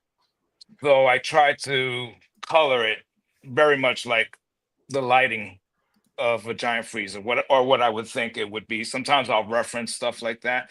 Though I do remember this page, like the interiors were going to be like really cool and cold and blue backgrounds and stuff like that. And maybe for like an action panel, I'll switch it up and put a blast of like warmer color for the indication of like action, or to add to like the dynamics of the panel and stuff like that. So yeah, usually that's the kind of thinking when I lay in the palette and stuff like that, unless if there's something specifically written in a script or something that the artist or writer or editor wants to see specifically, that's usually what I'll go with. Like, yeah, I'll just go with what I think the page or the book calls for. Appreciate that. I mean, that we want to know also, like, Jane put it best. What's your vibe for Bladesmyth? What colors will we see more in this title? Like, where's your palette come from? Because I remember you answering a question of everything that you've worked on has a unique palette, or you try to make a unique palette for it. Yeah, specifically with Zero Ghost and Bladesmyth, they're going to be two kind of distinct worlds. So you're not going to see too many commonalities as far as like the color palette and stuff like that. So specifically for Bladesmyth, we're talking about food. And so I'm not going to go with the typical sort of color, dynamic sort of color that you would see in a comic book. I'm going to go with stuff that's a lot more realistic, a lot of photo reference and stuff like that. Like straight up, like I would bug CREEES for like images and photos of the actual food and stuff so that I could reference that. So it's real world reference, it's real food reference, especially for Bladesmyth. And that's what kind of sets it apart from something like Zero Ghost. Yeah, I try to send them. Or most other books that I've done, actually, because I'm sorry. Sorry. No, to no, interrupt me. I was gonna say I like, send I them was the gonna exact say- references that I use, so we're like referencing the exact same images, and then yeah. Sorry. Yeah, exactly right. Yeah, so it's like I mean, that's really like key for me. That's really helpful when I could get as much photo reference as possible, you know. I appreciate that. Now that Carl's back, Carl, can I talk a little bit about what we have for our viewership today? Sure, go for it. Jump in. All right, you saucy nuggets out there and wonderful pieces of calamari. We want to tell you that because you're tuning in, you're live with us. We want to do something for you, especially since you're joining our journey, especially as we're launching Bladesmyth, which is one of the coolest things out here. And we have some giveaways just for you. Sick. I mean, should I tell them what the giveaways are, or do you want to showcase those, Carl, if you have them with you? I think I have them here right now. 1 second. I will go back to present. There we go. Here are the giveaways. Woo! Giveaway. We have a Zero Ghost Ash Can edition. Carl, for those out there, what is an ash can? Nice. Ash can is this. I mean, they're named ash cans because there was a moment in time when ash cans were. Here's our kind of a ash can for Bladesmyth. My camera's kind of weird today, but you can kind of tell what it is. But it says ash can on there. Same thing. We have a Zero Ghost ash can that was given away at, I think, Baltimore and Heroes Con, and these are just printed specifically as a preview to what we are about to produce. So we have different limited editions. So Zero Ghost, we went to a bigger convention, so we printed about 1,000 copies. Ashcan for Bladesmyth, we printed 100 copies because it was at OAX, which is a more intimate con. But the idea is ash cans were named ash cans because they were printed on Xerox copy black and white paper at one point, and they were kind of throwaways. But over the course of time, as comics became more of a medium and recognizable medium, ash cans became very valuable to folks. And so the last thing I wanted to do was print something that was going to be valuable on Xerox paper. So we decided as 24/7 Comics to do something very different. Not just a preview, not just on cheap throwaway paper. We print a high quality version of the ash can for pretty much every one of our books. So one of the giveaways today, obviously Carl also mentioned earlier, or Carl Sodergren mentioned he haven't seen the other books or haven't read the other books. We are going to give away Zero Ghost as well, so you have a chance to read that. And then later, we're going to have a giveaway when Sean comes on for Evermind graded 9.7. The signature wow. edition. I don't. This is the regular one, but we also have a signature edition that him and Daniel Wu signed during a signing at the local comic book shop here, Paradise, Collector's Paradise. And so pretty excited about all the giveaways that's happening today. And I don't know when we want to facilitate one soon, but you tell me, Nate, if we're gonna facilitate one soon, we should do it soon with our. You know what? Let's do it. Let's do a giveaway for the viewership that's happening right now. And Comic Journey, you have some awesome questions. We will answer those right after we do our first giveaway. Carl, what do you think? Should we give away Zero Ghost Ash Can? Yeah, let's do that. Let me actually go to this whole giveaway tool that Mary sent me. That I have no idea where I put it, but give me one moment. Let me find it, and then I will. Is it the StreamYard one? Yeah, the StreamYard one. You know, I get to that thing. Yeah, here. I think Okay, I thanks. do. And while they're pulling that up, again, everybody on this stream, whether you're tuning in, Never Twitch, mind. I X, found it. I found it. YouTube, thank you for being here. We're about to do a giveaway for the Zero Ghost Ash Can. This is going to be a lot of fun. Somebody's going to take away this wonderful, wonderful piece of art. Alrighty, folks. So we are going to say Bladesmyth. So Make should sure we you just spell do it right. everyone just to try it and just see what it looks like instead of having anyone put a hashtag? All right. Well, for this first one, we'll do everybody. All right. Start collecting comments. But it's only 12 entries. Is that? It looks like there's a lot more chatter than 12 entries. Yeah. Well, it's only fishing from probably one of your streams. Oh, okay. So you know, why don't we do this? Why don't we do a hashtag? Hashtag Bladesmyth ZG. All right, guys. If you guys want to join on this giveaway, just put hashtag Bladesmyth ZG. So we'll give you a couple minutes to do that. Bladesmyth. Welcome, Omar. Welcome, everybody. Remember, hashtag BladesmythZG. Put this into the comments. That way we can get you going on our giveaway. We're doing a giveaway for those just joining us of the Zero Ghost Ash Can. We're getting some comments in. Love seeing that. This might be more for Swaggle House and Carl. Let's take one of Comic Journey's questions really quick while people are putting in their hashtags. How do you go through the processes of choosing the talent involved? Did you all have pre-existing relationship, or do you look for talent that is most appropriate for a given project? Sorry, hold on. Everybody in chat, can you guys copy and paste the one that 24/7 Comics wrote? Because some of you guys misspelled Bladesmyth, so I don't think it, I don't think it worked. Oh yeah, good note, Crease.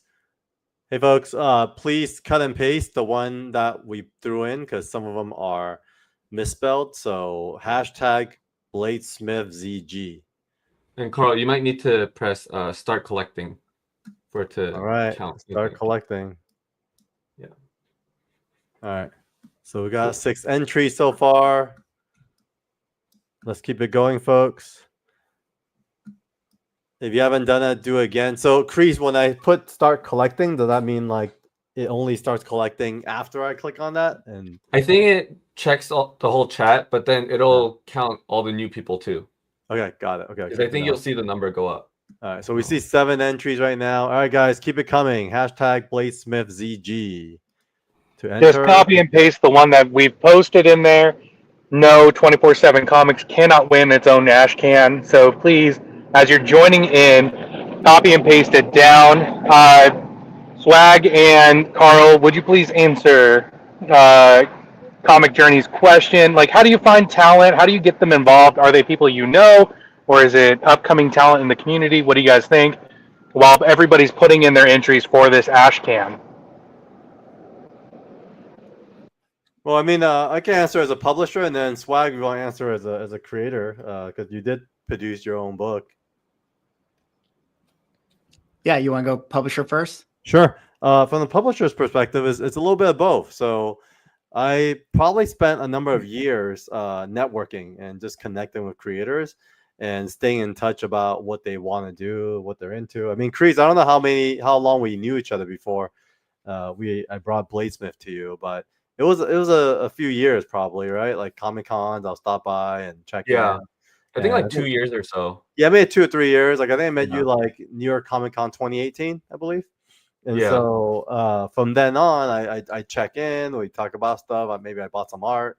And then when the right book came along, then I brought it to him. And so rinse and repeat. Like that process basically is the life of a publisher. We're always looking for new talent on either side of the game, rather it's like writing or art. But often what we are essentially are matchmakers. So we identify talent that kind of listen to everyone and see what they're into, what kind of stuff they want to do, and then also kind of watch their careers, because you watch kind of like CREEES and his evolution and the stuff he's been into. It's very fitting for him to work on a book like this, and so hopefully that answers your question. But ultimately, that's how I approach it. Yeah, I think from my approach, it comes with a lot of like creative work, whether it's directing or making comic books. I think finding the team and putting the team together is like kind of the work. It's almost like I would call it almost like casting. You know, you're casting the artist, you're casting the letterer, you're casting the colorist. Because I think you're looking for, if you have a vision for what you're trying to do, then you're trying to find the people that you think can realize that vision. So if I don't know how you guys put the team together for this one, but if I know that CREEES and Will have a certain aesthetic that is like perfect for this project, then those are the people you want to work with, because otherwise it's going to create, friction, because you want to give those guys, like, you want to allow them to do what they do best, and empower them to bring their own, special sauce to the project. So you already have kind of signed off on their aesthetics, so that when they make their own creative choices, it's like you have that trust built into it. And then eventually, once you find the people that you love working with, then it becomes like, all right, just work with, your friends or the people that you develop that shorthand with, to where now you guys just don't even have to communicate as much anymore. Not in a bad way. It's just you guys are so lockstep. It's like a team, that's in championship form. You don't even have to, discuss the plays anymore. You just intuitively know where to go and where to be. And that's kind of, I think that's the goal. And I'm curious, like, if that's with the experience you guys had in doing this.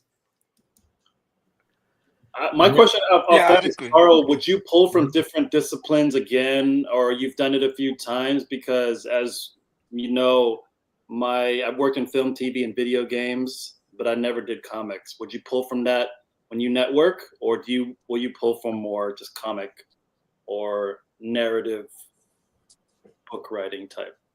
I like experiment, so I will always be open to pulling from different mediums, because I do think everyone brings a new, fresh perspective to the table. Like I feel Bladesmyth is really fresh even in the approach, and I think that's the feedback so far, because you guys bring a different perspective of storytelling. And in a way, it's kind of like, something you guys are also discovering something fresh. So you guys aren't like stuck to the certain rule set of what people are used to, because the danger of what happens when someone's been in it for so long is you get stuck to a formula. I think we've all seen this, right? Like writers who maybe wrote like our favorite movie, after that first one or second one that hit, like it's just a struggle for them to do it again, because they're just stuck to the formula. They don't have that kind of childlike wonder anymore, and they're not exploring things and taking this kind of creative risk, because now they're getting paid $1 million a screenplay, and like they want to be safe, right? They want to satisfy the rule set of what the executives are looking for. So I do love that. I think it just comes down to the right match, the right pairing. I wouldn't obviously throw someone who has a movie concept that wants to tell it through a comic book so he could pitch it for a movie. Like, I'm not a fan of that, to be honest. I think for me, this is a very unique case. It's kind of the other way around that we don't see often, where it's like, hey, movies, it actually reads like a comic. Oh yeah, it should belong in the comic. And and we made it into a comic. And obviously, like, we're in the industry, so our natural tendencies is to want to expose it to our collaborators in the industry. But ultimately, this is a comic book first, and so I do feel like I'm very open to those kind of cross pollination, and I think you're gonna see more of that. I think in time, I think some of the best stories will be crossovers in a really fun way, because I think all the mediums are now really starting to interact, and I think because people are open to it, I think comic books in itself are almost like a merch to the big brands like Marvel and DC, that I think if they were to leverage it to actually do more kind of transmedia crossover in a more organic way, I think they could really be engaging for the core fan base. And that's dope. And I mean, we're not topics blazing, but Swaggle House, man, like, did you kind of go into your comic saying like, oh, I want to see it as a movie or a show one day, or you just said I'm good as where it's at? I think, I mean, because I have like similar to you, is like the film background. So like, there's a piece of you that's like, you love movies, you'd love to see it on the screen, and I think that's in the back of your mind.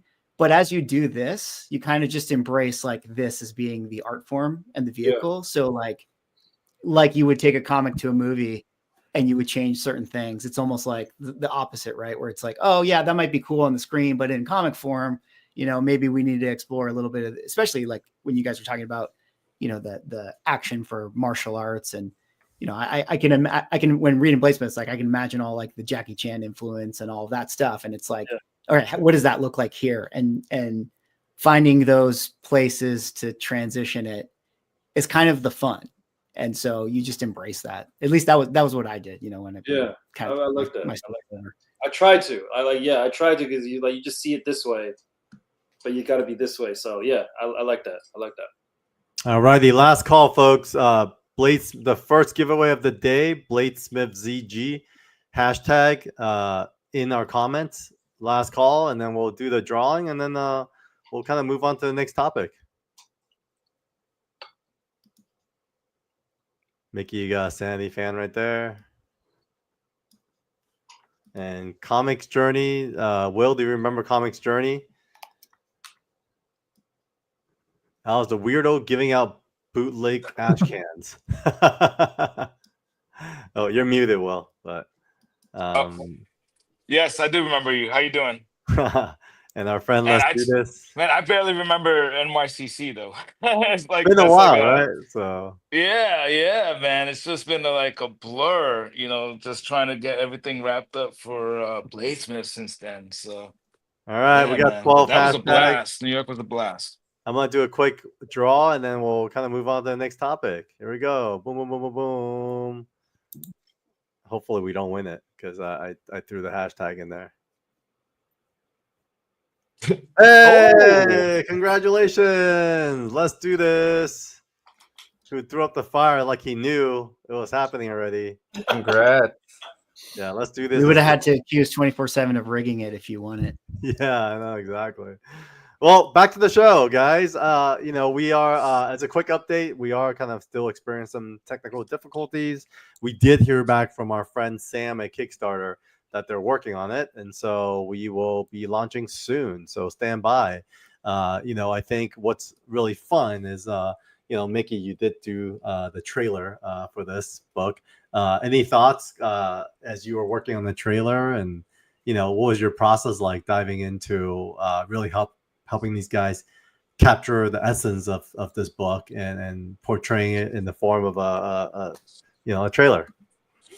Oh yeah, it was a lot of fun. It's I got to work on the Zero Ghost one and the Evermind one, and it's cool to try to just bring a little bit of the world to life in trailer form. And I mean, I have a lot of thoughts. I think in the comic space, I think marketing is probably one of the biggest pain points.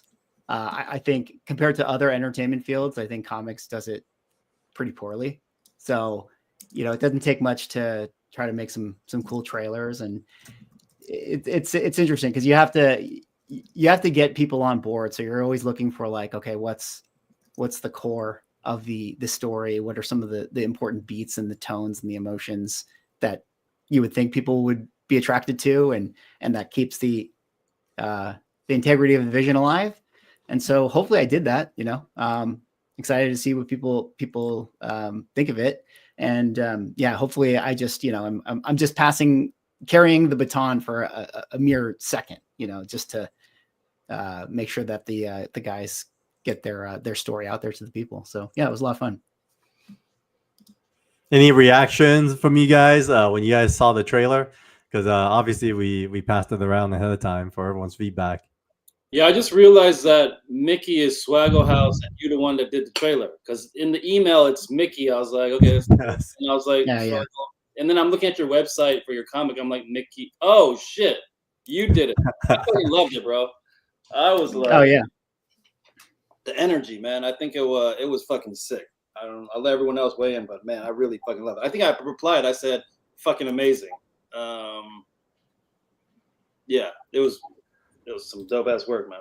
Yeah, Mickey and I go way back. He's always very humble, so I always have to kind of talk about his resume. But this guy has done a lot. During the time when I was in the artist management world, he was running around with a crew called LMFAO, and it was responsible for billions of views through the music videos that he shot from like what were one of the bigger ones. I could sing it. Every Party Rock and Sexy I Know Party It, Rock, and all those. Yeah, different tones than Bladesmyth, but still important. It's still fun work to do. And yeah, I think that's I'm very in all my creative work that I do, I'm very music driven. So which is a tough thing to do because it can be very it can be a big swing and a miss if you pitch something with music track in mind. So I was like, I just told Carl, I was like, listen, I've been listening to a bunch of songs. I think I found one. I think this is the tone. We got to just turn this thing around, and I better hit a home run here. Otherwise, there's going to be some unhappy creators if this is not the right vibe. But yeah, I'm very music driven. So it's like, it starts with the music, reading the comic book and then finding the music and being like, yeah, I think that this fits the vibe. I love this. Let's do this as Bladesmyth about to bring that party walk. Yo, that's dope. Party walk anthem. I like that. Anybody else got some food-based puns that they could add in for that? Let's do that. Do we have the trailer, Carl, that we can share with our folks? I do. I want the premiere here. Let me see. It's here somewhere. I thought I had it here earlier. Let's see. For you wonderful people at home that are tuning in, thank you for being with us. We are launching Bladesmyth today. You will be able to be a part of the wonderful art that's gone together. Please be sure to hit the follow button everywhere you are. Follow our creators, but also join the Kickstarter pre-launch page. We're working on getting that out to you guys after some technical difficulties.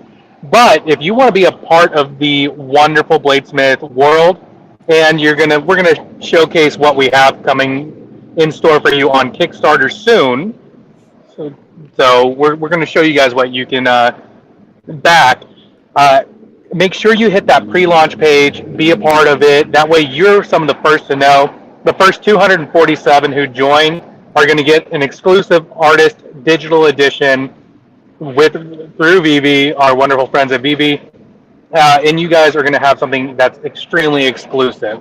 And if you join on day one, if you're a day one backer, you get to be part of our Forever Thank You page. Alrighty. So are you guys ready, man? We're gonna preview the trailer here. Exclusive first preview to the trailer. We are going to drop this on Instagram across the board, but you who are watching us on the stream will get to see it here first. So these blades carry a lot of history with them, a history full of chaos. Shaped by the secret cabals all vying for power, our faction was used to serve their ambition.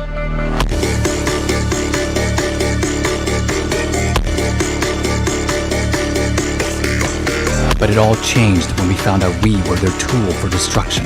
That's when we broke away, to serve the common people. They gave us many names, assassins, shadows, but we call ourselves Bladesmyth.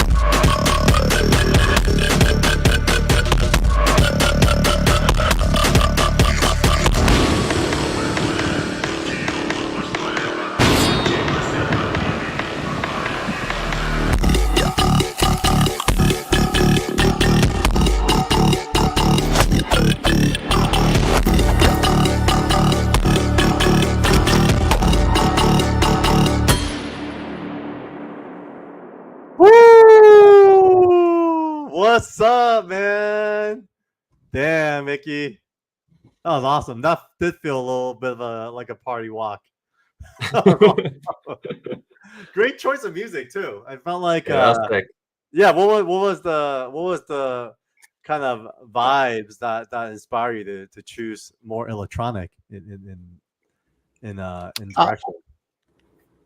I'm not really sure. I think it's the first time I saw this property, which was like years ago when we started doing 24/7 stuff. Yeah. Or like, when you sent me like the first image or whatever it was like you kind of made mention Jackie Chan, that sort of, kung fu martial art vibe. And so I think there's a tendency that, yeah, we could go that route and we can kind of lean into the humor, and there's definitely some light moments in this and humorous moments and all that. But as I read the comic, I was like, oh, but there's a whole world here, and there's a dark side to it, and there's some real, character stuff and emotion. So I kind of wanted to have something that was maybe a little bit more edgy, just because you could maybe dismiss it as something that's like, oh, it's kind of like a little kitschy, chef thing. And while there's those tones, I wanted to make sure that it also kind of showed the other side of it as well. So that was kind of my thought process. And I was just listening to a bunch of music, and I don't know. I mean, you just went to what was the New Year's show that you went to, Carl? Anima. Yeah. And so I was just like, Anima's hot. Let's find some stuff like this. Let's look for some, sick, I don't know if it's like dubstep or, techno stuff. And I was like, came across that one. That's funny. Now that's one of the best shows I've ever been to.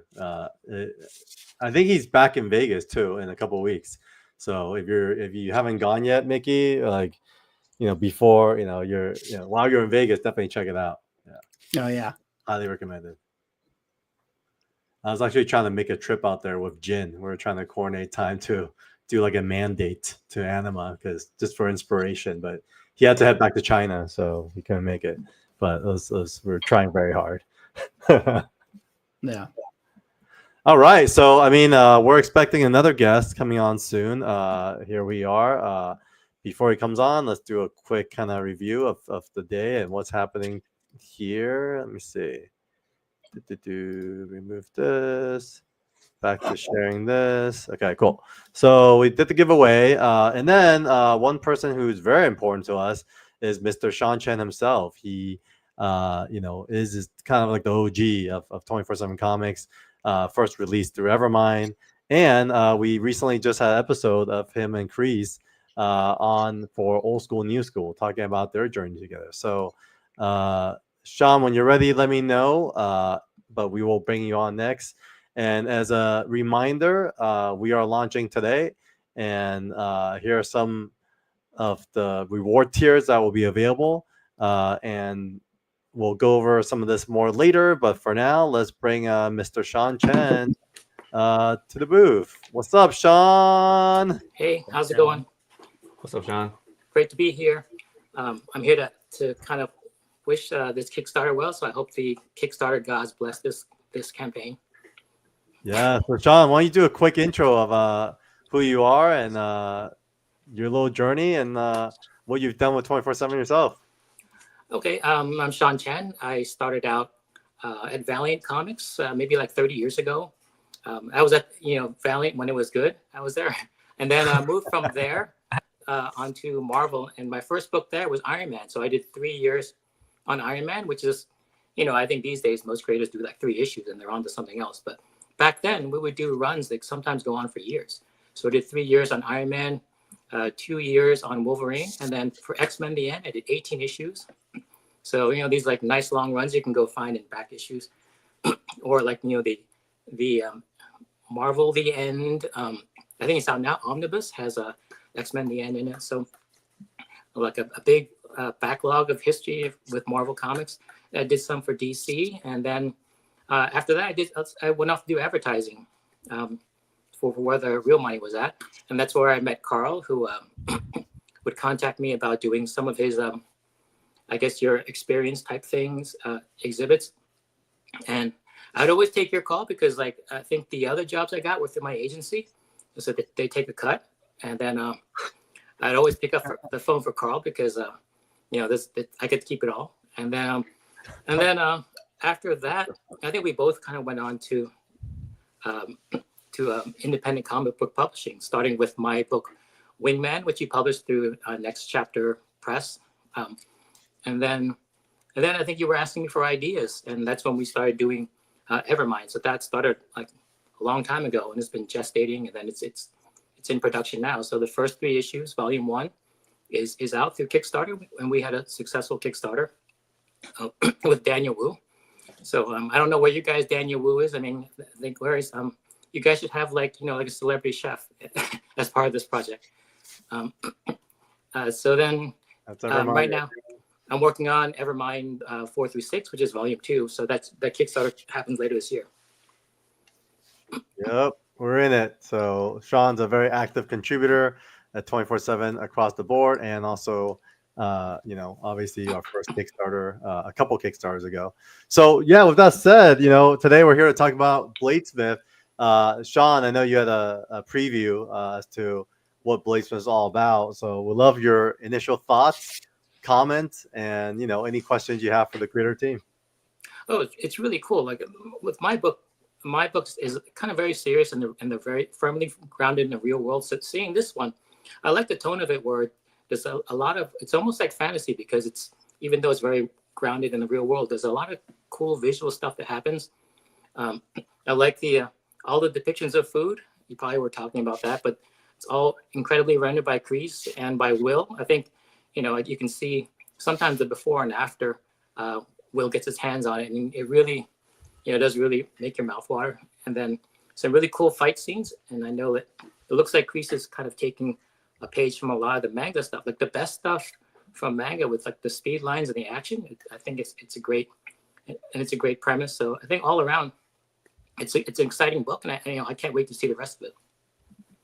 Yeah, thanks, Sean.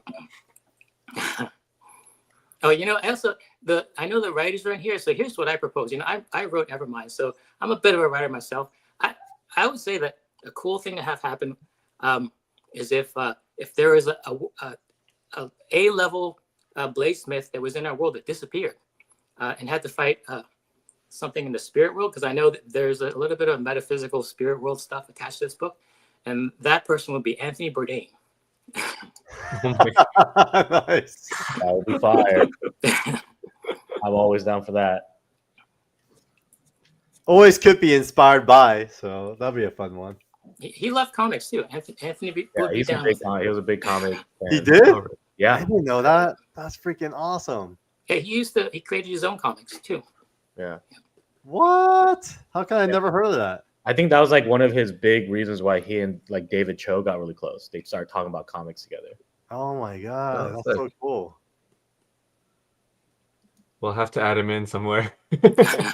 No, I think so too. I think that's I didn't know about that, so we should definitely think about that for future issues. How about any questions, Sean? Observations?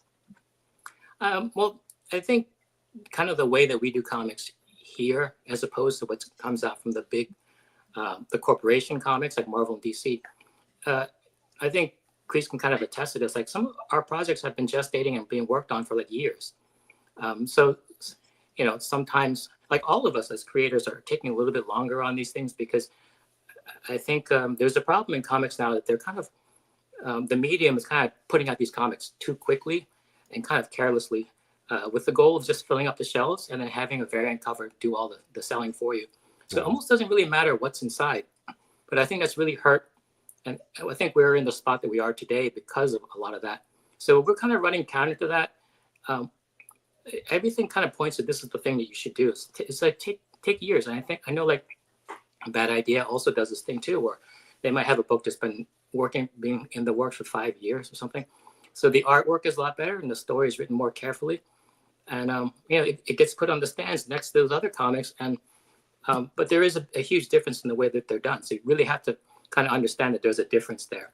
And the only people who get hurt in doing this is the creators, because, it takes us a few years to put out a comic. So, and then we get paid accordingly. But the thing is, I think that's what we need is less of the 24-hour comics and more of the year-long comics.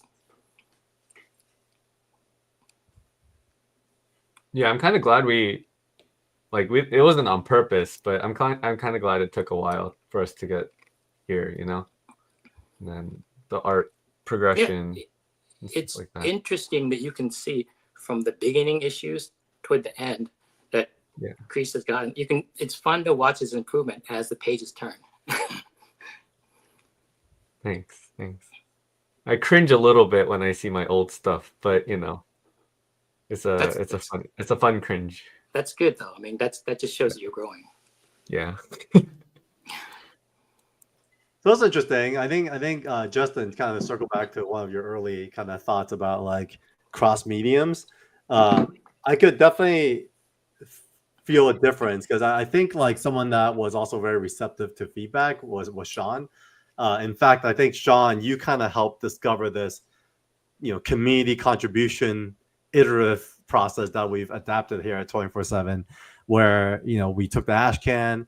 And you proactively went to like a local comic book shop and like met with like a circle of readers. And then since then, our ash can has kind of served as, previews to circles of readers. And those circles of readers often may or may not have feedback, but for those who does, and they give us our feedback, we instantly forward them to the creator team. And Justin, Lingie, you guys were immediately very open and instantly started working on it. So what were some thoughts when I gave you that feedback? I mean, you could be honest. Like, was it offensive at first? Was it like, oh, no, that's cool. That's good to know. I didn't think of that. I mean, what were some thoughts that went through you guys' mind? Because you guys went to work right away. So that was cool. Yeah. I mean, I think... Justin, you're muted. Yeah, I think Justin might be a little different. But for me, it's like, I've just worked on so many different projects and was blessed to be having those opportunity with like really great teams in different ways. And to me, the most fun is like the editing part. So, and I realized like, it's like, as long as we're not like losing again, like the main idea of it, it's might as well see, you never know what you're going to get. And like, there's something else that like, especially like it's coming from a trusted source like yourself. And so like, I think it's more important to listen the first time. So it's like, all right, if he's seeing something and he's hearing something that he's filtering through and telling us about, we should at least try it. Let's see what we are not seeing and what's the blind spot. So all of it was, for me, was like, great. I think the problem solving in that is always what the creative is. So that's the nice version. I'm gonna keep it a buck. Lingie, you don't work as a full-time writer, so you can I don't. As somebody who writes all the time, full-time, I was like, man, god damn it. But again, because I love the team, you just never want to go edit when you have, at least mentally, when you have put something to bed, when you have to come back to it, it's like awakening the bear in the cave again. And sometimes that bear don't want to wake. You know what I mean? You got to shoot him with a tranquilizer or something. So I had to shoot myself with a steroid tranquilizer thing. Wait, let's put to sleep. I had to shoot myself with steroids to get back into this, because when I read the note, I realized how smart it was, especially like the banter part. I think was very good. It just reminded me of what I loved about comics and like the tete-a-tete type stuff. So I think like it took me a second, but as you see, you have to be receptive. Otherwise, that's just part of the game. But yeah, as a full-time writer, somebody's like, That's what I figure. Because like even working in Hollywood, I know one of the things I've noticed. I've worked with different types of writers, and I think there are certain writers that, especially in Hollywood, you kind of need to have your signature on stuff, right? Like the reason you're hired to write something is they want your signature. I think in comics, I've learned is a very iterative process, and really kind of learn from Sean, and what that says to me is you guys are pros. I mean, at the end of the day, it's like, as pros, you have to make the best form of product. And even for me, I take publishing very seriously. And so I'm not just giving you guys feedback randomly from like some comment on the Instagram post. Like I make sure I filter out what makes sense and what doesn't. And then, obviously a lot of times I'll forward it to you guys, but I also leave it up to you guys on if you guys want to do it or not. Because at the end of the day, the product represents you guys as creatives. And so, what am I to say if you feel strongly about one way or the other? I definitely would make the best suggestions. I would give you some context as to sometimes what I believe in or whatnot. But ultimately, is you guys' time to further pour into this. So I think that's kind of the most important part. I mean, Sean, like what ignited that initially when you kind of kicked off that part of the process? Well, I think a lot of it's because this is really my first time writing, so a lot of it's just like being very scared. So I have no idea because I have no way to calibrate and no history with feedback, whether what I'm writing is just really dumb or even being communicated properly. So I would assemble some like beta readers who just, a bunch of kids from the comic book stores, the ones that always hang out in the comic book store long after they bought their books. I kind of gave it out to them and then had them read it over. And then I would just kind of ask them questions and, of course, not get defensive. That's like the worst thing you can do. But one of the biggest things that was a surprise to me, and I don't know if other writers feel this, is that our relationship with the story could go on for like sometimes years, a couple of years. So a lot of the things that are in the characters, we just assume that it's understood because it's been tossed around for years. But then with the readers, their relationship with the story sometimes only 15 minutes long. So there's a lot of gaps, there things that made it in earlier drafts that got left out. So you can quickly get confused as a writer. So you do have to kind of step out of it and get someone else to read it and say like, well, you never explained why this person's so angry. And I thought, well, isn't it obvious? Because we had this character alive in our heads for years. But what I found out is it never really made it onto the page. So a lot of that stuff is very useful. And it comes from the book writing community and from the screenwriting community. Like you don't really get to see your singular vision seen all the way through because there's editors and top editors and agents and everything that have to look at everything, and then they'll suggest changes. A lot of times they're making changes long after they've moved on to their next project and they have no desire to make any more changes. But if you want to get that project through, you have to open it up again and redo it. And that's a real pain in the ass, and it's something we don't have to do in comics, but I think that's to the detriment of the quality of the end product. Yeah, for sure. So, I think. Oh, go for it. I was just gonna say I really appreciate like your insight on all that. Hi everybody, it's like Carmen Sandiego. Where in the world is Nate right now? I really appreciate you talking about the iterative process, both the creator team with Justin and Lingie, as well as you, Sean, because coming from a different part of the entertainment space, I think it's important to figure out what feedback from the community looks like, as well as where everybody comes from, what they're looking for, and all those things. I'm going to interrupt this line of questioning, though. I'm not going to ask another food debate question yet. I will shortly. But I think, Sean, because you're such a legend within the community, as well as everybody else, I'm so glad that you can join us on this stream. And everybody watching, please like and subscribe to all our channels so that way you're part of the process as well. But Carl, I think it's time for you to go over to Kickstarter. And I think it's time for us to make sure we are live. Holy shit, we are live, guys. Oh, we're live? All right, folks, we are live. So you haven't gone to Kickstarter yet. We are now launching. The Kickstarter literally just kicked off. And so I think we're going to have to get folks updated that this thing is now live. Folks, play the trailer. We're here. It's because Sean came on. God bless us. Shout out Sean. Yeah, Sean's blessings got us our Kickstarter live. Yes, The OG blessings, gang. blessing. Should we go over some of the rewards? We will in just a moment. We will. Oh, okay. We want to show. Let's show Can off you that guys hear the Kickstarter trailer? page. Because it's loud on my side. Can you guys hear the trailer or no? Okay, No. so all we do is visual. So why don't we go into the backer? So obviously the kickoff, the top is number one. Everyone who backs today will get on our forever thank you list. As a preview of what that looks like so far, everyone who has ever backed our Zero Ghosts and Evermind day one gets to join our forever thank you list, and it gets into every comic book that we print. Second is day one, VV backers who are fans of VV or not. If you want to get yourself into digital collectibles, you also get a limited edition of the artist edition number one, limited to 247 editions and never reissued again, claimable from VV. And so, yeah, I guess we'll go through the backer levels. We obviously have the issues overview. We have number one, we have number two, and then number three is the cover that CREEES mentioned with lots of colors. Going through our Kickstarter, you can read about the characters themselves. Loren, Crislow, Uncle Charles, inspired by Justin's real life story. Garot, who's the antagonist. You guys have met the team already. You guys could read more about them here.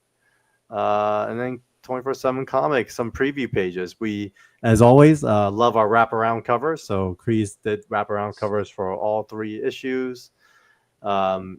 Issues 1, 2, we got some of the Bladesmyths in Reflection. This is actually a favorite from one of the writers in the comics world.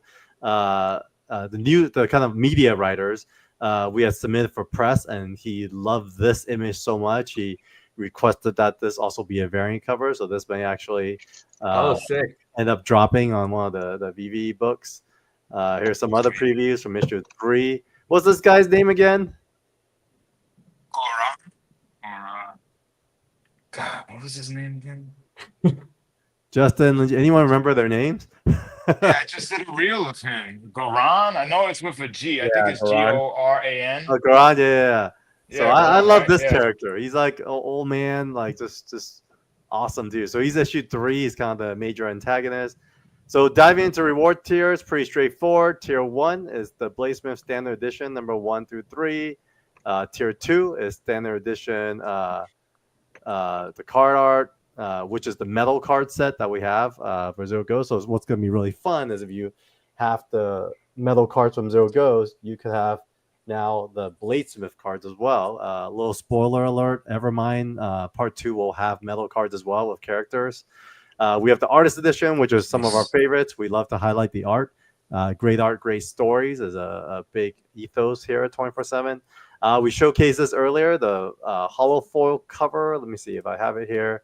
Let me show you guys again the hollow foil cover. This will be our very first hollow foil cover at 24/7 Comics. And here's a little preview of the Ashcan edition. That is actually going to be the one of one because the actual comic won't be the Ashcan edition. So we should grab that and use it as a giveaway.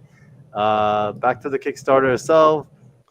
So CREEES, you're offering head sketches for tier 5 this time around. So this is going to be limited to how many head sketches? I think we're limiting that to 12. And then what's really fun is Nate, who's literally a magician, cooked up these limited edition knives. You guys should have them next to you. Maybe we could showcase them later. And then we also have tier 7, which is card art. So original card art has been a thing in the world of original art. And so since we're doing these metal cards, why don't we offer the card art to backers as well? And then CREEES' Vault, we have a few things. I mean, CREEES, you want to talk about some of your Vault offerings? Is that the original art, the pages? Yep. Oh, okay, yeah. So I'm offering some original Marvel comic pages from Iron Man, from Fantastic Four, and from Moon Knight. There are a couple pages from each issue. And yeah, it's the original art. The Iron Man ones are penciled, while the Fantastic Four and Moon Knight are penciled and inked. Cool. Yeah. So we got Fantastic Four, Moon Knight. So we kind of made this easier. It's our first time trying it this way. We did random before, so there was some feedback that people want to see what pages they're actually buying. So we broke them down into different tiers, so you can actually pick and choose what page you like. And then last but not least, the ultimate tier is tier 9, which is the commission tier. So this is a cover quality commission. If you haven't seen CREEES' artwork before, I would go to Comic Art Fans and look at his artist profile. That's a little classic photo of CREEES right here. And then you could definitely see some of his past commission work here, and he's done a lot in the last 5 years. So get a preview of what he's done before. And then you could kind of imagine what a cover quality commission would look like. This one is awesome, CREEES. Oh yeah. So that one actually was. So I don't really do like cover quality commissions really. I usually just like do a character with like simple background. But for this one, it's gonna be, like full background and like, filling up the whole page kind of thing. Nice. And so there's very like limited. So yeah. I think a long time ago I did like the full background stuff, but now it just takes way too much time. Yeah. But, so this one will be full background, folks. So if you've been waiting for a CREEES commission at this level, this is your opportunity. All right. We have launched, folks. Congratulations. How's everyone feeling? Great. That's exciting. That's All great. right. Thank you for everybody who backed it already. Yeah. Thank you. Oh, yeah, it looks like we have 17 backers already, guys. We're about halfway to our goal. Woo! That's Crazy. awesome. Within seconds, Lingie guys. investing. Thanks, Lingie, for investing.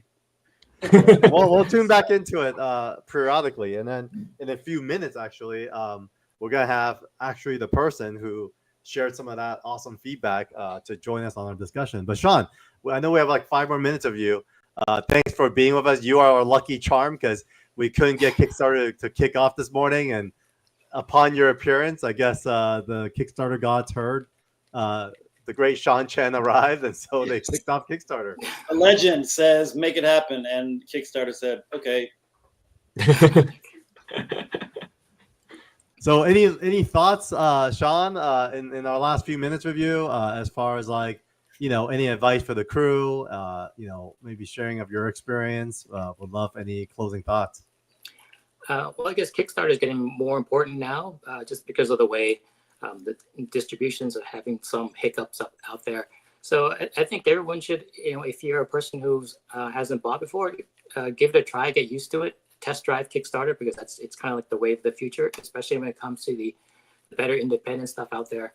And for the creators, if you're going to run a Kickstarter, just don't underestimate how much work it is, because it really is the month leading up to it is, I think someone here said it's their most tiring month during the Kickstarter. I would say that before the Kickstarter happens, the month leading up to it was like the hardest for me.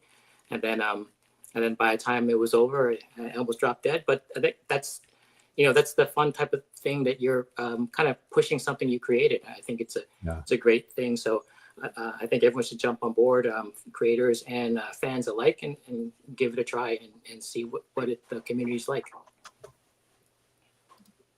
Thank you. And Sean, I have one question for you and the rest of the creator team in the few moments we have left. When you eat cereal, do you put the cereal in first or the milk in first in the bowl? Well, who puts the milk in first? I mean, what is that? I mean, you're like a communist or something? I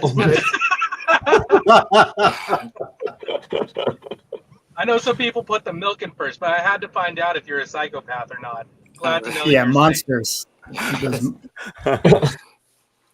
Definitely cereal first. Yes. Yeah, who does that? Who does the milk first? Because you can't even, like, it doesn't even land. Like, it just lands on top and like pours over. I mean, it's like the worst thing to do ever. I guess Marvel fans do that. So cream before coffee, though. Pro tip. Wow, really? Wait, cream before coffee? Well, it's interesting. They do that at the coffee shops, right? You wonder because they put the milk in first and they pour the coffee in after. Yeah. I wonder if there's a reason for that.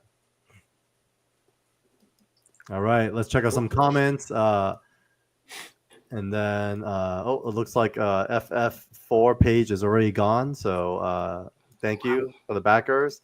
Wild Beast, thank you for backing. They said congrats to you guys on the launch, folks. All righty. Thank you, man. Or all right. Tag us photos. Shipping to New Zealand. Awesome. Kiwi, thank you for supporting. Stingray, my friend, thank you for supporting as well. Yep, gotta go. Love the artist edition. So back that one. Awesome.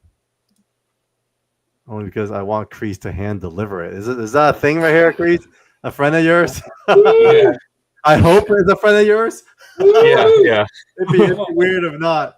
But Sean, thank you so much for your time. Of course, we'll see you again. Always a staple in the 24/7 Comics team. Appreciate your time, and we'll see you soon. Great. Thanks for having me, and good luck to everyone. So I'll be watching the campaign, and just best of luck for everything. Thanks, Sean. All right. Bye. blessing, Sean. Awesome, guys. Wow, like it's always great to one. I mean, it's great to see Sean, but two, we got things going. So here we are. I mean, I think we're gonna do a giveaway, but we'll do that later because we're now a little behind schedule. So I want to kind of keep our show going. So with that said, I think our next guest is Mr. Tom McDonald himself. He is actually a good friend as well, along Carl, Stingray, and I. We're in the comic art world. Not sure why, but he named himself Grandpa Tom today. Well, hey, Tom, how's it going? say, Welcome. Well, thank you guys. Thanks for having me on. I say Grandpa Tom because unlike Carl, PG-13 Carl, who kicked off the show, Carl Sodergren, who grew up in the, reading comics in the 90s and is a father in his 40s. I grew up reading comics in the 80s, and I've got I'm in my mid 50s with a teenage daughter. So I'm the old one of the group. And so I think any of the perspective that I bring today on what I read with Bladesmyth comes through the lens of somebody who is very biased in thinking that the 80s was the breakthrough titles, the home of the breakthrough titles that a lot of the success of the industry is built on right now. I'm talking about Walt Simonson's Thor, Chris Claremont's X-Men, Wolfman and Perez's Titans and Crisis. Then you had American Flag, Watchmen, Dark Knight, Camelot 3000. Those are where I fell in love with comics, right? The 90s to me, they were kind of like the last seasons of Game of Thrones, right? I kind of pretend to me they didn't exist. There's some few exceptions. For example, I think Kingdom Come, Nightfall, the Batman run, Starman, Sandman. But other than Todd McFarlane, who I thought was innovative, to me, the Jim Lees and the Eric Larsons and the Rob Liefelds, they kind of blend together for me. So that doesn't mean I'm right. It just means that's where my head is. So that's the lens in which I read this comic. So one of the things I think that I liked about Bladesmyth was the uniqueness of the storyline. There's a saying in marketing, which is what I do now. My background is shooting and editing news. I was a newspaper editor for a while in journalism, and then that kind of transitioned into product management for companies like Apple and Motorola, or adult phones that nobody wanted for a while. But in marketing, they have a saying: if you can't be a leader in a category, you create a category you can be a leader in. So I think you guys have created the #1 martial art food comic in the industry right now, and I thought that was very unique. So if somebody had a question as to why food, to me, that's why. Right, because nobody's done it before, and if they did, it's it hasn't gone to this degree where it's been a central component of the story. So I do have some questions on it. I enjoyed the first issue. The second issue I enjoyed more.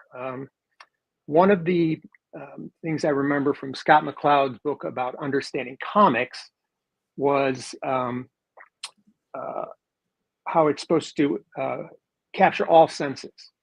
And being a fan of The Watchmen, if you guys have read that, I'm sure you have. You remember there are scenes where Rorschach is walking through the dirty streets of New York with the rain coming down. He's talking about the stench. You can almost smell the stench, right? I got a little bit of that sense of smell from the comic. I like that.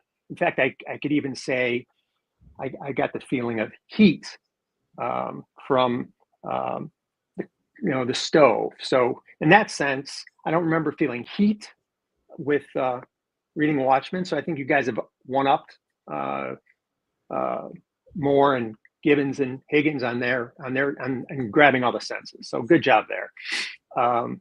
But another thing too that I found in contrasting the two books was another thing McCloud talks about in his book is how a comic is kind of this it's a void where you can step in as a reader and you can take on a couple different roles. One of the roles you can take on is that of the hero or a voyeur. And in the first issue, if I'm not mistaken, it's all one scene. It's all in one day. Is that right? Yep. Yeah. I believe so. Yeah, it all takes place in one day because he goes out to shop. Lauren goes out to shop and then he comes back. So there really wasn't a voyeur moment in there. In the second issue, it took me a while to understand it was a flashback. You get the voyeur perspective from Lauren's mother when she goes out and has this battle. You get a little bit of that perspective. So I wonder if you could talk about the transition between the decision around the transition on the perspectives. Why was the first, and it's very dialogue light, right? So, again, if you look at comics that I idolize the most, Watchmen or American Flag, where the text is so integral to the story. Talk about maybe those two things combined, which would be the perspective change and the use of text in the comics. I mean, Justin could add on my end when we're working on it and when we're kind of going back and forth is so I'm a big lover of manga, and when you see some of the best kind of Shonen Jump or like action based titles like One Punch Man or any of that or to One Piece, Naruto, whatever. When you see some of the best action kind of like spreads or panels going through, and going back to when we reference movies like Jackie Chan or whatnot, there's a rhythm to the sequence and the action. And there's a beautiful thing that the Japanese do that they let that play. They let the lines kind of tell you the story. They let you, the speed lines or even the expressions, the miraging of multiple bodies or figures happening. And so that was kind of what I wanted, and there's a difference there where you kind of let the negative space kind of let you feel something different. And the story, for me, I was blessed enough to kind of work with Justin in like expanding it and breaking it open. The first issue is a lot more catered towards, and I don't know if Carl told you this, but the story and the IP is originally written as a feature, right? Like a feature film. So the opening on issue 1 is very kind of like closer to what Justin had originally written in kind of setting up the situation and the exciting incident, right? And going through. And then once we got into the end of issue 1 and going into issue 2 and stuff, that was when we were getting like much more breaking the world open more. So then we try to, again, if we were gonna have one shot at this, I think this was a conversation that Justin and I had because we both work in the industry, and Justin more so as like a working writer. I kind of like play different creative roles. So for me, it was like if we have one shot, let's let us be the creators, be very proud of it. So one suggestion I had that we didn't really like hold to, but it was a creative thing that I was thinking about every time I made edits was, is there an interesting way in on every issue? And, you know, how can we, not just through character, but like where it might be a hook for us to be like, oh, that might be an interesting way to see the world opening up again. And so it wasn't per se for me like a linear chess game, but more like the game of Go. So it was like, if we're going to put a place here, that's an interesting move. And there's a world in there and you unfold that. How can we go here and then go and still have the same thing where it all connects? And we were only given 6 issues, rightfully. So then it's like, if we don't know if this is going to be picked up longer, what can we do here that's acrobatic, that's interesting for us creatively? And also knowing that like both of us don't come from the world of comics. So we didn't want to be like stealing from this and being like we knew what that meant, right? Yeah. We were going off what we knew, and we knew storyboards and we knew movies and we knew rhythm in a different kind of frequency. And that clashed in a beautiful way with Chris, who that's his world. So suddenly that dialogue was an interesting kind of rub. And so for me, that was an interesting thing on my end.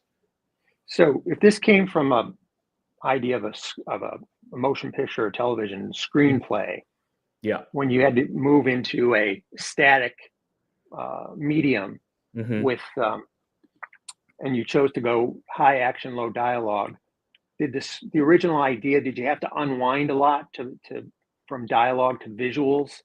How was that process? Because for me, for me, again, what did I grow up reading?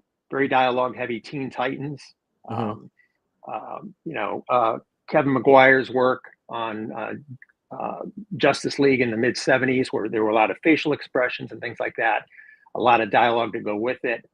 How did you go from a medium where you had dialogue to where, you know, there's very little words on the page and you're trying to create a backstory? How hard was that? I mean, it was very difficult, mainly because I think there was a lot of interesting and good feedback from talking through CREEES when we got to a level of like the script that we thought were good, right? Like as writers, and we're like, all right. And then he's like, well, what do you mean by this? What do you see from here? And you know, the medium of that is so different, and I think the emotion that gets translated is very different, and I think that only comes from experience. So we can see like what might be interesting framing wise and perspective wise, but we're only kind of seeing almost like 1 or 2 layers of that.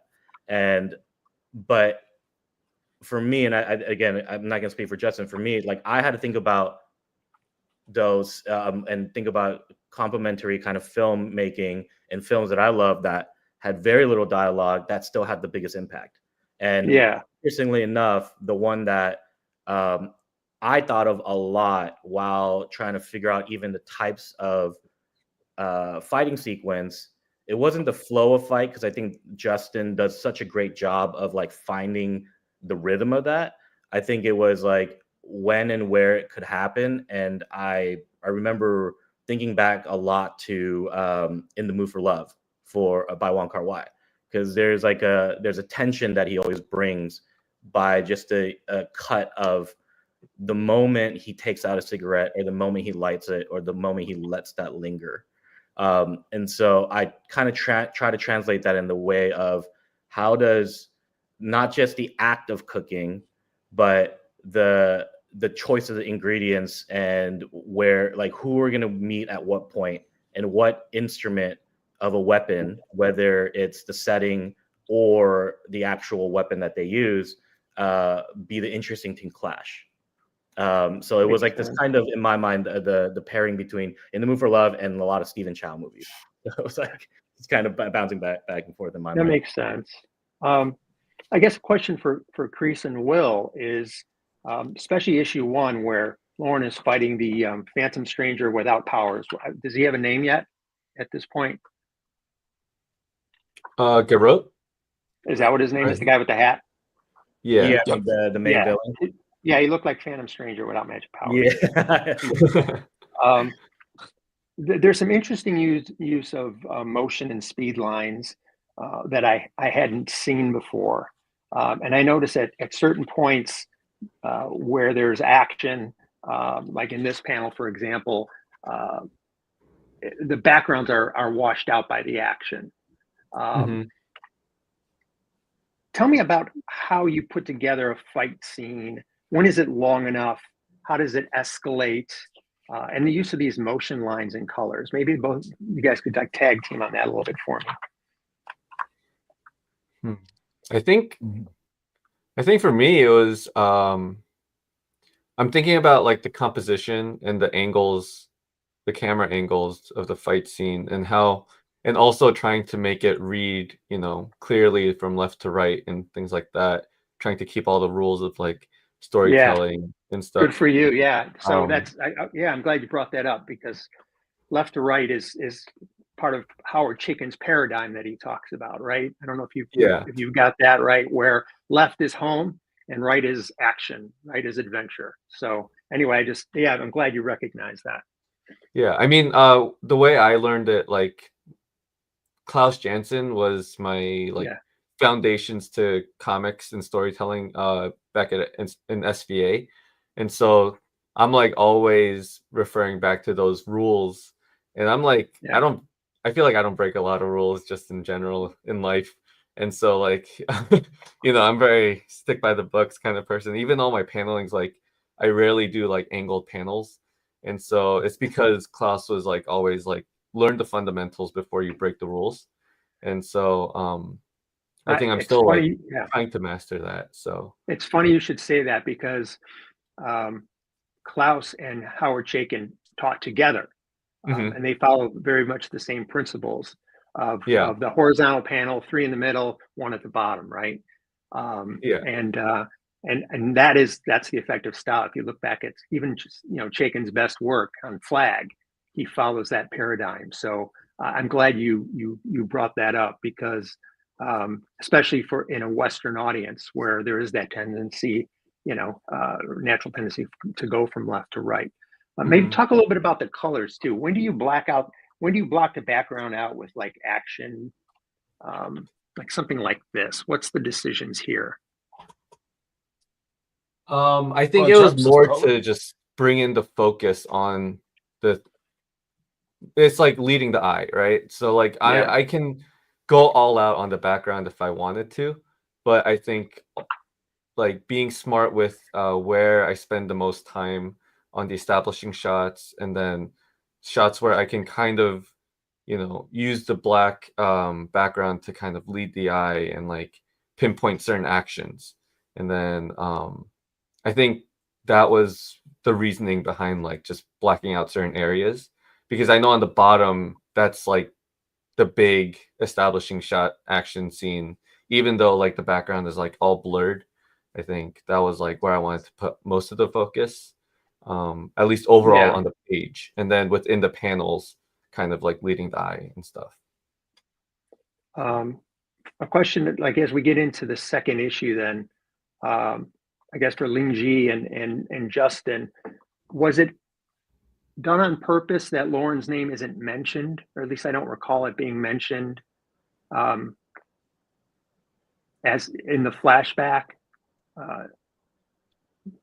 How do we know that's Lauren? Because I didn't realize it. I wasn't sure it was Lauren until you get to the point where he's looking down at his hands from the first issue and he's got the knife in it. Yeah. Was that the intent? Yeah. Okay. Because I think for again for me, and again this is like the dual back and forth dialogue that Justin and I have, right? Because he's allowing me to work with him to expand and reopen the story. And what I thought was interesting when again New Ways In was, if the second issue for me was going to be introducing new kind of layers of the plot or deepening it, and we're following this kind of other assassin, how can we do that where we can kind of hold on to that rather than trying to think about the other person? So then opening on the action, doing all that stuff, and then seeing it and then connecting it back and having the audience go, oh, that was that. I think it was just, I wanted, I always love writing and the types of content where it doesn't allow you don't assume the audience is dumb. You're going to allow them to make the connections and go and actually because I think all humans we all are seekers of truth. So if we can give them a cul-de-sac rather than a straight way in, then they'll try to find meaning. And I think like when that happens, it does it for me in every movie if it's done well. I think and hopefully we can do that well continually. It's like, why did they do that? What's the point of that? And where is that going to pay off? And hopefully we can do that in the upcoming issues. But at least for me, it was a big thing of like, let's not talk about him. Let's not let's see if we can connect it through the trauma and the pain. And physically, the pain is the knife going through. And then we're going to show his mom, oh, there's this generational sin. Okay, how do we show that without saying anything? Because then it can be talking too much about what we think is right or wrong. It's so like, his mother is that spirit at the end of issue no, it's 2. not. Oh, it's not? It's not. Oh, okay. And so hence, let's see issue 3. Okay. I thought, to be honest, I thought that was his mother because the line that the spirit says is something about our son. Great. So I love that. Even better. So, because right, that's the thing. It's like, I think, not everyone's actions to do what they are, or whether you think they're good or bad, doesn't always come from one major trauma. It's not layers of just one bad decision of one person around you. So who is this other spirit? Who's this other thing that's holding onto his heart and anchoring him to do what he does and who he is? Not everything is as simple as like a dog died and John Wick's going to go kill everybody, right? Suddenly you're going to try to figure out, like, is there more to who he, deems important in his life than just his wife that he left the society for? So ours was that in a different way. And seeing how do we manifest all that. We had all this story and backstory that Justin and I worked on actually that doesn't hit the pages. That's what we're hoping to down the road. But like, this is all, how do we pressure cook this and keep putting it on there, and hopefully we can hold the attention. Yeah, that was well done. So I'm looking forward to, again, for a guy who comes from a generation where I'm spoon-fed dialogue on every page. This was it was different. It was engaging.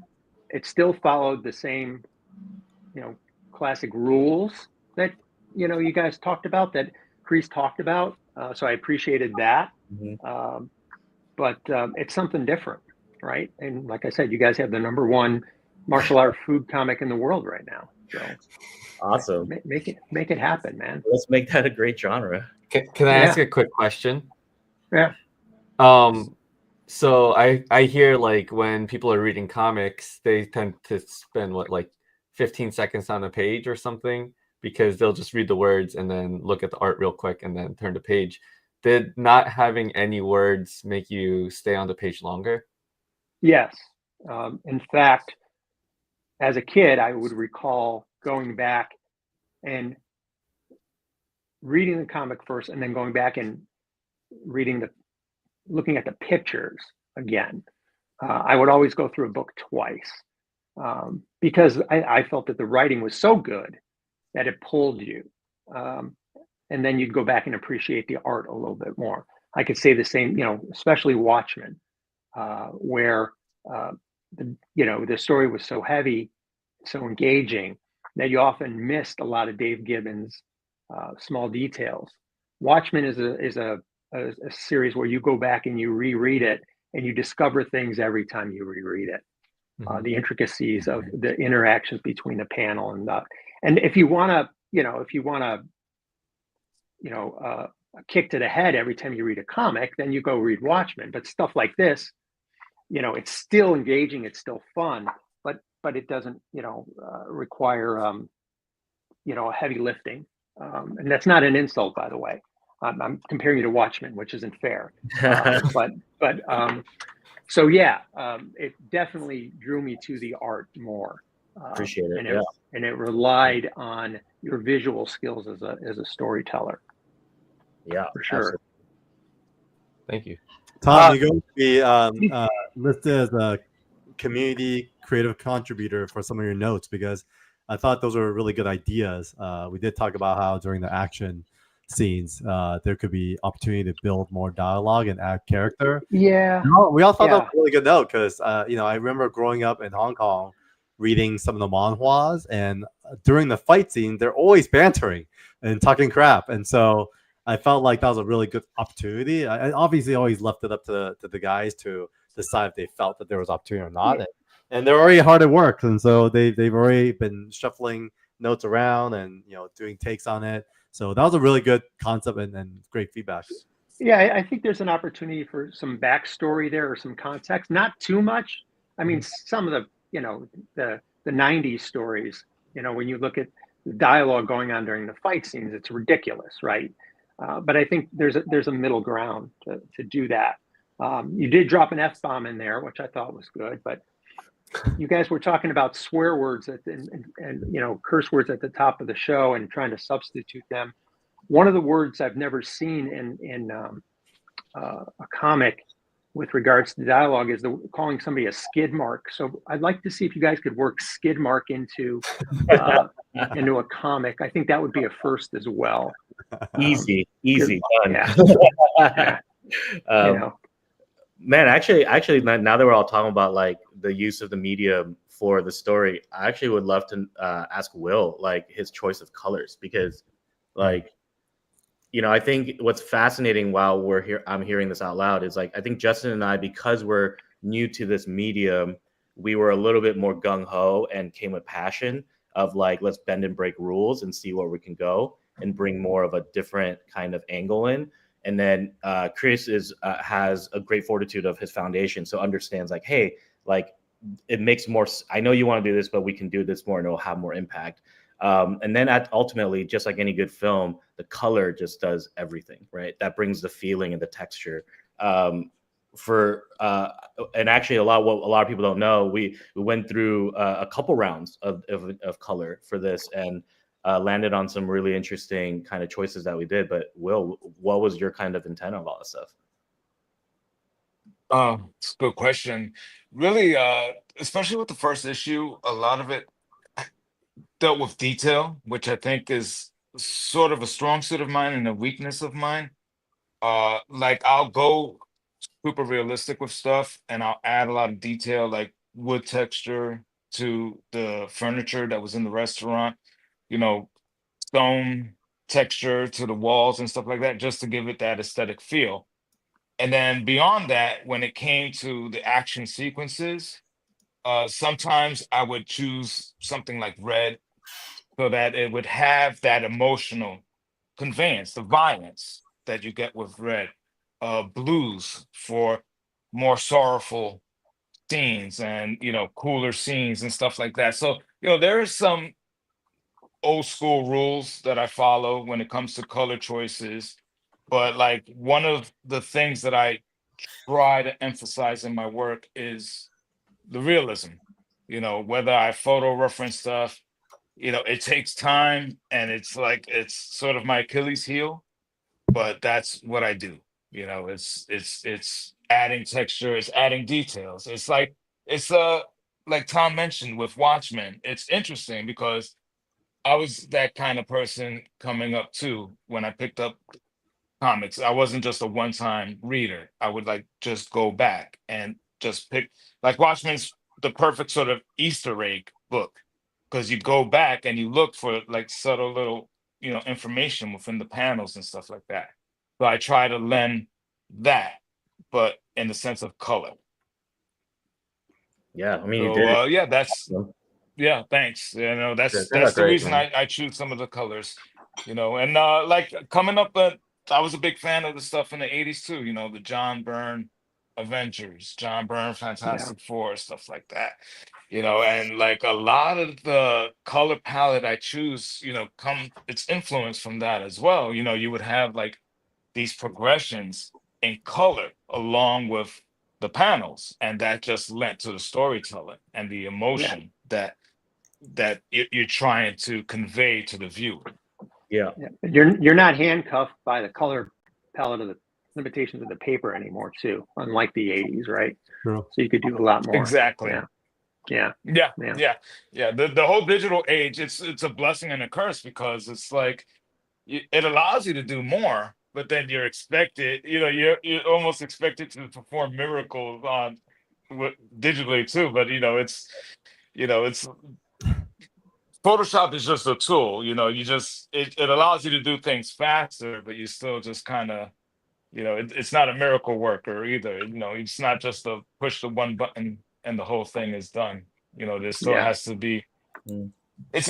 Like, I think the role of the colorist today almost is like the role of the inker in the 70s and 80s, because the inkers back then would have to work on line weight like that and create a sense of depth and distance.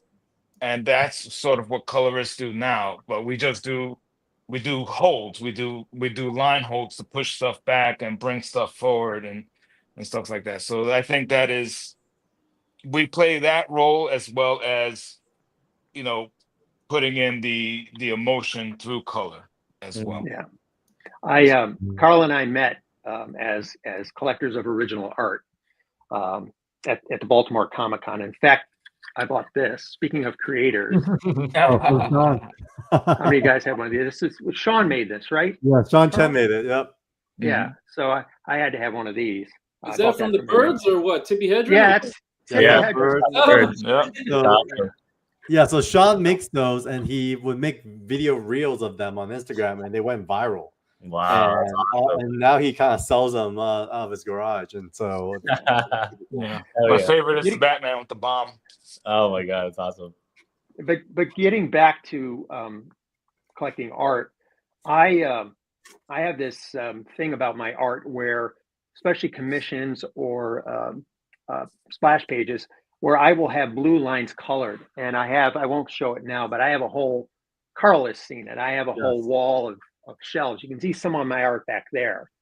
Well, you can't because of the way I'm cropped, but I like to have things colored. I've had stuff colored by a couple pieces colored by Alex Sinclair. In fact, Carl, you picked that up for me at New York Comic Con that I had Alex cover. So I think coloring is a unheralded skill. And to me, as a collector, I like to have my pieces colored.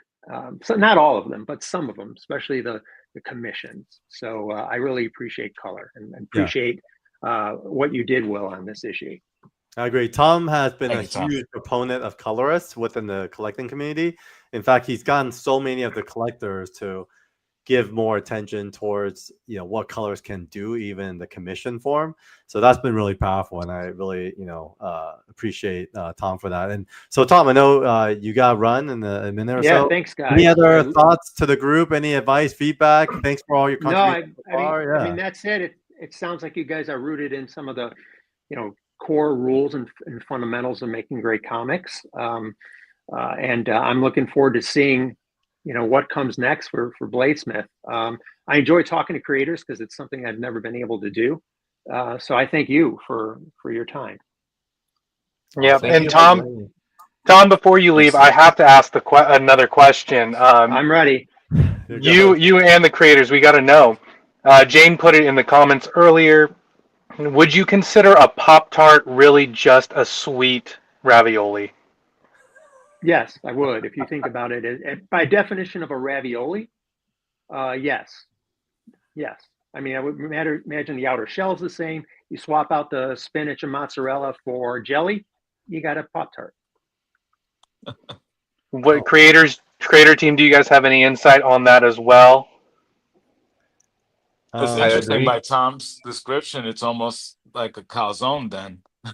I was thinking more like a calzone. I think it's more like sweet calzone. Size-wise, a Pop-Tart is closer to a calzone than a ravioli. So yeah, maybe you're right. Thanks, guys. But then there's like fried ravioli, which I guess you could say is a mini calzone. Then I mean, over my head. All right, Tom. Thanks for your time. Appreciate it. We'll see Bye, you later. guys. Thank you. All right. Yeah, no, I think I actually personally think it's more of a calzone than ravioli. But with that said, why don't we do a quick check-in with our Kickstarter? So we're more than halfway through now. I mean, we're probably like 60% through. Thank you everybody for your support. We got the first 40 backers.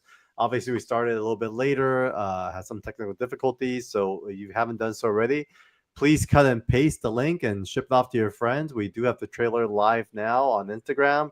And yeah, we're excited, man. I think this is a great campaign. Like Tom mentioned, this is currently the world's #1 action food fighting comic book in the world. So if you want to be part of the history, it's time for you to back it, and we appreciate every backing at every level. So, guys, how do you feel before we have our next guest on? I think a longtime friend of both Swagger Haas and myself. How are you guys feeling so far this morning? Well, question is that good? The number, first of all, his questions was fucking great. Like every question. Yes. Lingie obviously has like philosophical answers, so I was like, let him do it. But secondly, is the campaign going well? Is this decent? Is this average? Like, I think it's decent. I think we're around the same pace as our last campaign. We did start off a little bit later, and it turns out we were approved for Kickstarter to launch back in October. They actually have been working with us to prioritize the campaign as a tier 1. And in the midst of all that, I think something went off, and we had to kind of get reapproved again this morning. And so that may slow us down a little bit, but so far this is pretty consistent with Zero Ghosts.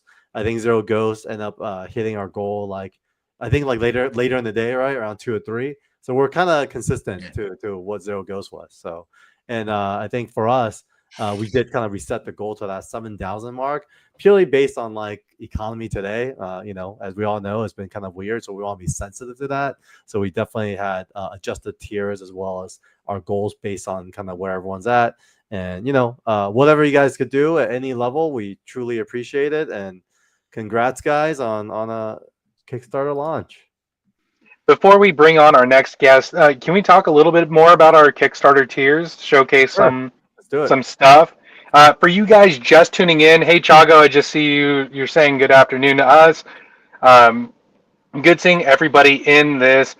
Yes, Ravdas ravioli is a pasta, but isn't all dough just ready-made pasta?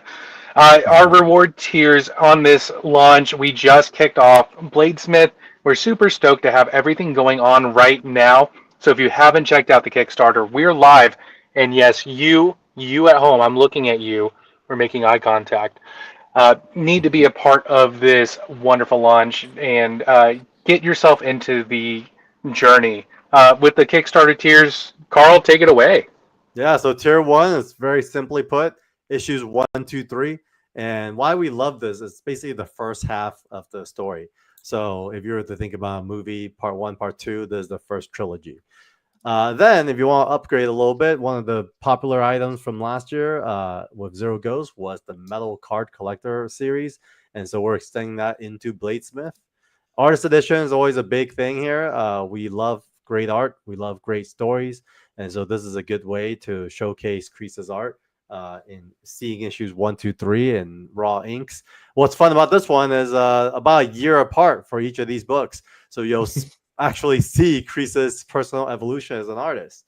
And as a first timer, we are also launching a hollow foil cover. Let me give you guys a quick preview of that. This video has shown to be popular because it shows the shininess, but this is what hollow foil looks like when it comes to that Bladesmyth #1 hollow foil cover as well. Super fun. I love stuff like that. And then we're going to get into tier 5, which is original art head sketches, which seems to be popular already because we have a good number of backers at this level. CREEES will sketch whatever character you want onto a head sketch.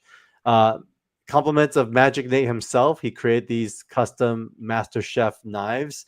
I don't know if any of you guys have it next to you, but let me show CREEES' screen real quick. So CREEES can showcase what it is. The sick case too. There's a sick case, actual knife. Don't cut yourself, please. We need your hand. So it's a custom knife engraved with the Bladesmyth logo. It's actually functioning, right, guys? It's a real knife, right? Yeah. I don't think I've used it yet, but it is pretty sharp. I haven't used it yet. Yeah. Okay. Be careful, guys. Don't hurt those hands. Those are the moneymaker. And then tier 7, comic cart art has been a thing recently. Swagger Haas and I went to OAX, and there was a major presence for original art from collectible cards, and so we decided to offer that at tier 7. Each of the characters from the metal cards will be available, and Will literally just finished all the colors for this today, and so they look amazing, and they look freaking amazing. Thank you. Yeah. So here's all the characters, so you can see what they look like on a closer look. These are the characters and their line arts, and then man, Will really kicked butt taking these guys to the next level. Then we went to CREEES' vault, and his vault included a number of pages from Iron Man, Fantastic Four, Moon Knight. I believe the Fantastic Four page is gone, and so one of them are gone. So there's that. And then, as CREEES mentioned earlier, tier 9, this says cover quality commission. He really doesn't do too much of these anymore. So what that means is these are kind of quality commissions that includes backgrounds. And so, I don't know if this is a topic to be discussed here, but, I guess this would be a prime example of quality background, cover quality commissions, right, CREEES? Would these be good examples? Yeah. This would be more a sketch here, right? But you're talking about quality cover commission. So you want it's clear to me why you don't do them anymore. Yeah. Yeah, like my current commissions, if I do a full character, I like block off a section to add like a bit of background. Yeah. But the cover stuff is like full edge to edge kind of full scene kind of thing. So yeah. So you guys heard it here exclusively. He will not do much of these anymore, but he'll do it for the Kickstarter to support the team. And obviously, day 1 backers will have to forever thank you. We have these pages that lives inside our comic books, and these are thank you pages. And this list will only get longer as the community grows. So thank you for that, folks. Those are all the tiers. And with that said, let's bring on our next guest. And before I bring him on, I want to mention he's a longtime friend. Not only a wushu champion in his own right, but kind of in parallel to Swagger Haas's My Journey, he's really dedicated himself to action design and stunts in the film TV world. So let's all welcome Alfred Sang. What's up, my brother? Hey, what's up, guys? What up? What's up? Yeah, what's up, Carl? What's up, guys? What's up? So if you don't mind, maybe give us a little intro background of your journey as a professional in the space, and then we'll get right into questions and feedback. Sure. Yeah. So thanks for the intro earlier. I got heavy into martial arts growing up watching, Jackie Chan and Jet Li films. So it was a super, fan of theirs, and kind of led me on my martial arts journey. Ended up training around the world, competing in wushu around the world, won a world championship, ended up kind of executive assisting for Jet Li. And through that, really getting to learn the film scene out in Hong Kong, China, in Greater Asia. Eventually, I got to work on the Jackie Chan stunt team on a movie called Dragon Blade. And I just started working in Asia, LA. LA is where it's like my home base. And just continued into my craft from pure martial arts side of things to stunts, action design, fight choreography, stunt work, stunt coordinating overall, and ended up doing some great projects. Was a stunt double on Everything Everywhere All at Once. Got killed a couple times in Bullet Train. Bunch of fun projects, and recently just got back from Sundance where I had a film that I had stunt coordinated. Yeah, and I mean, beyond just all the on-screen experience. And it's fun because seeing Alfred's Instagram, you kind of see the behind the scenes of like I think you were the grandpa on the wheelchair for everything everywhere all at once, right? You like flew off the chair. Yeah, That was hilarious. I joke with people. I'm like, hey, you guys might recognize me. Yeah. Because I was stunt doubling. But yeah, I actually had to shave my head to double James Hong for that, because he had just like a little bit of hair here, and we just shaved it. They put a little wig on the side. So super fun project, great team, and yeah, it was fun all around. So what I thought it would be fun for Alfred to join us today is, we covered a ton of topics, and it's funny because actually Swaggerhouse brought up Alfred's name because he was like, someone who loves like fighting and food, Alfred. I was like, wait, I didn't. And then Alfred, we had lunch, and then you were like, dude, I'm into comics, and you start naming off all the comics you read, and you're like pretty kept up. And I was like, dang, I know you're in comics too. We gotta chat, and so I want you to come on, chat with the creator team. I think a lot in common as well, because we all love these different mediums that that informs us of not just our childhood, but in our lives professionally. But one of the things that you did was also doing action design for the Airbender series, the animated side. So you were the guy who basically worked with all the creatives on how to draw certain action scenes, suggestions on like action ideas. I remember, working over at Danlin's office when they were working on the live action. I saw some of your previous work. I was like, hey, that's Alfred. I know that guy. And so it was kind of cool seeing that as well, because we didn't fully stay in touch as far as what we're doing industry wise, but it was cool to cross paths in that way. So yeah, would love your initial thoughts and ideas and any questions for the team at Bladesmyth. And yeah, let's start with that. Yeah, I think that all that stuff that you mentioned was super cool. I I was involved with early on with some of the development and previous stuff with the Netflix stuff with Avatar, but eventually I kind of did transition to helping, and I won't go too much into it, but on the animation side, which is where I think when we all caught up, I learned so much and just got deeper and deeper into like action design, and also kind of like keyframes or poses, and storyboarding and all that. So like in the past few years, I've definitely had my hands more involved with action in relation to animation or art. So yeah, I think I got this right here. Nice. And yeah, I've been like, I just thought I'd bust out. Like I have like all my other, just like all these like comic books. Oh wow! Got the Bloodshot too. Oh my god! Nice. I was a huge Valiant fan. Bloodshot. Us too. Hardcore. All of that. So seeing this, like I love the art. It calls back to like some of those styles. And I grew up reading comic books.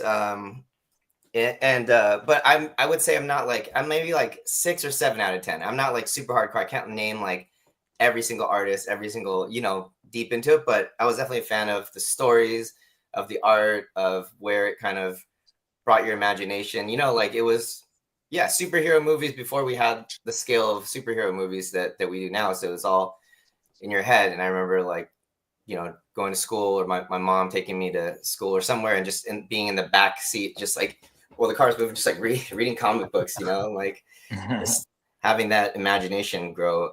But yeah, I think the art is awesome, and I don't know. Yeah, I like the kind of like the crispness of like the lines and the shapes, and and of course, like once you bring it into the world of food, I'm not like a chef or anything, but I'm a huge fan of.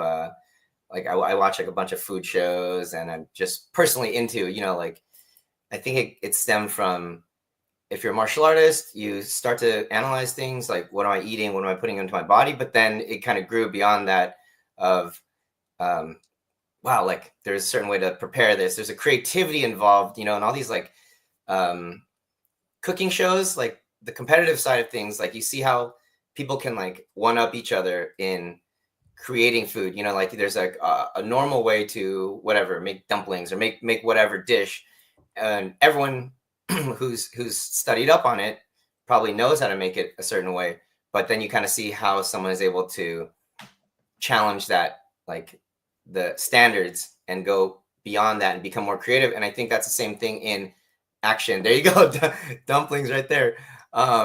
Into martial arts and action design. You know, there's a jab cross or something like that, or you've seen a lot of like pop pop 1 2 block block. But how can we use those ingredients, those fundamentals, and make it more unique? Like, do we change the rhythm of it? Like, instead of ba ba, is it like ba ba, or is it like a fake out boom? It's really, I'm using the same ingredients just like in cooking, but maybe if they're focusing more on a new approach to heat in a dumpling dish, where normally you might dip it in chili sauce, but now I'm putting certain chilies in the dumpling itself. So that's kind of what I love about, I think, food, martial arts, action design, creativity. All of these things kind of go hand in hand. But yeah, going back to the comic, like I said, the second that I heard, action, martial arts, and food, I was sold, because like those are the things that I love. Yeah, in fact, there's the #1 fight and food comic in the industry today. So welcome to Bladesmyth. So any question for Alfred, guys? Any immediate reactions? I do want to know, Alfred, do you think a hot dog is a sandwich? Oh my gosh. Okay, I guess like short answer, I'll say yes. Short answer, I'd say yes, because you have the bun or bread and meat. You're basically sandwiching two things together. And like my mom would actually make hot dogs and then toast like kind of like French bread, or kind of a baguette type of thing. And then the hot dog itself, she'd slice in half, and after it was already properly cooked, kind of like sear the bottom, and then on top, on the bread itself, put some like ketchup or a little bit of sauce, and then maybe like a piece of lettuce or something, and then it's pretty good. I mean, so like the lines of hot dog, like just the traditional hot dog in this shape, if you just tear that in half, like tear it apart, and then basically just smush it like this, and then if you flatten the dog itself or just alter it, then you got meat and a bun. And I mean, to me, that's a sandwich. And also, I think like traveling the world, like I forget where, but somewhere in Europe, like there's things that are like pretty similar. They're like hot dogs or sausage or something, but they're sandwiches. There's mustard, ketchup, and like sometimes, like I said, it's either sauerkraut or lettuce or something like that. So I mean, once it gets there, like, how is that not a sandwich? Like to me. Chat, what do you guys think? Is a hot dog a sandwich? Alfred, I appreciate that. Creator team, Carl, Swag, what do you guys think? Hot dog, sandwich? I can't see a hot dog being a sandwich. I think it's I just gotta know how are you choosing these options of questions to come up with, bro? You feel me? I think, where is he pulling from? I don't know where he gets it from either. But I have to say, I mean, there's some big news on social media. There's a very special backer that basically announced on social media that he did back Bladesmyth Kickstarter on day one. So we appreciate that, Kendrick. We know it was a tough Super Bowl performance. We loved it. Very artistic, and happy to have you on board. I think he could have used a little more action design for his set. I think he needed a little more flair. Yeah, a little more like some weapons, some flips, some acrobatics, a little more flair. Yeah, a little more pomp and circumstance. It was too sleepy for some people. For Alfred, first off, bro, you've done a lot of cool stuff. I just scanned your IG. You've done a lot of dope shit. 2 films at Sundance, participating in. Don't take that lightly. Just congrats for all that, bro. And I think from your action design mind, like for Bladesmyth, if let's say it becomes a live action thing, how would you approach the action design of it? Because as you know, the inspirations is always like the same people: Jackie Chan, Stephen Chow, Jet Li. But like those are older models. Like if someone like yourself with all your expertise, how would you approach the action design for something like that? Great question. I mean, I would definitely get in the lab, like kind of get into a certain headspace, try to maybe meet up with a I guess some stunt team members, and I would really sit down and brainstorm. But off the top,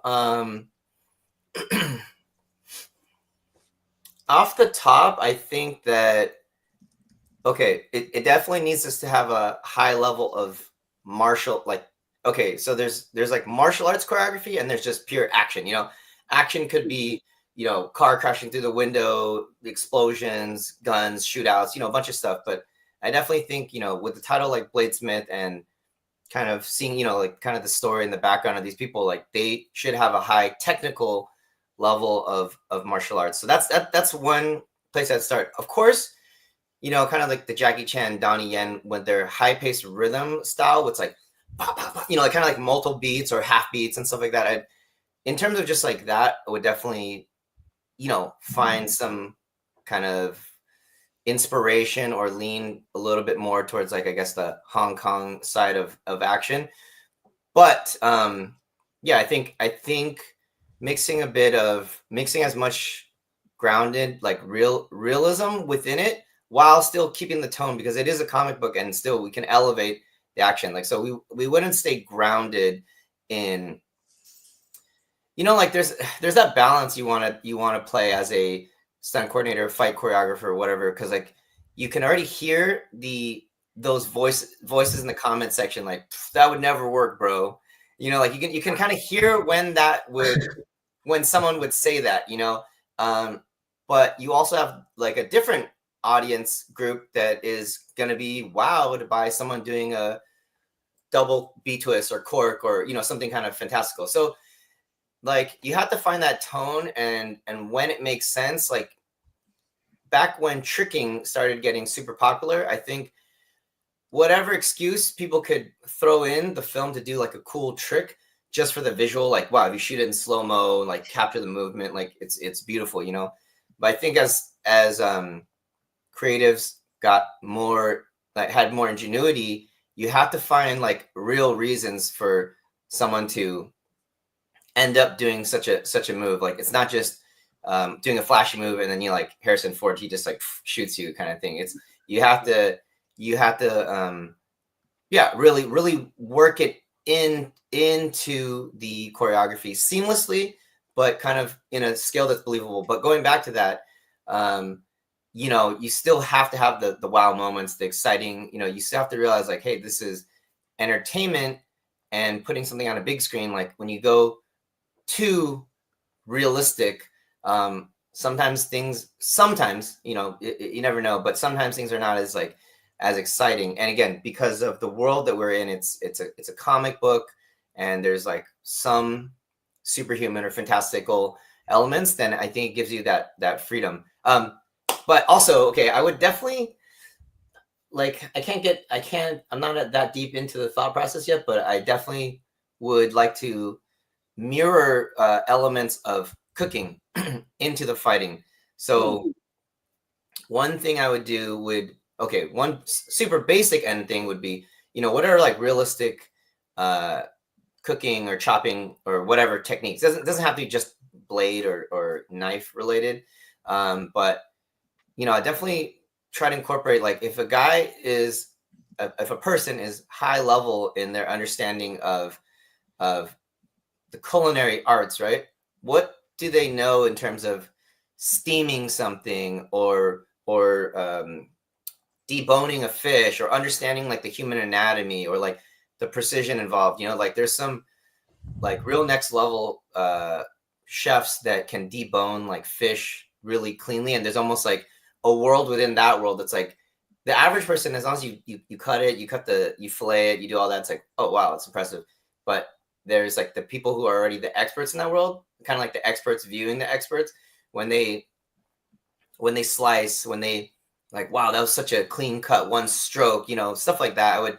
I would really go deeper into it, that it's in a way that kind of gives a nod to, like, even the chefs would be like, oh, like he did that. I think even if the general audience doesn't have that acumen for blade work or for specific culinary technique, it shows, like it's something you can feel. So when you go to that level, like still audiences that are just general food fans or general action fans, like somehow they feel the authenticity, like, oh, there's something there. Like he really did something where he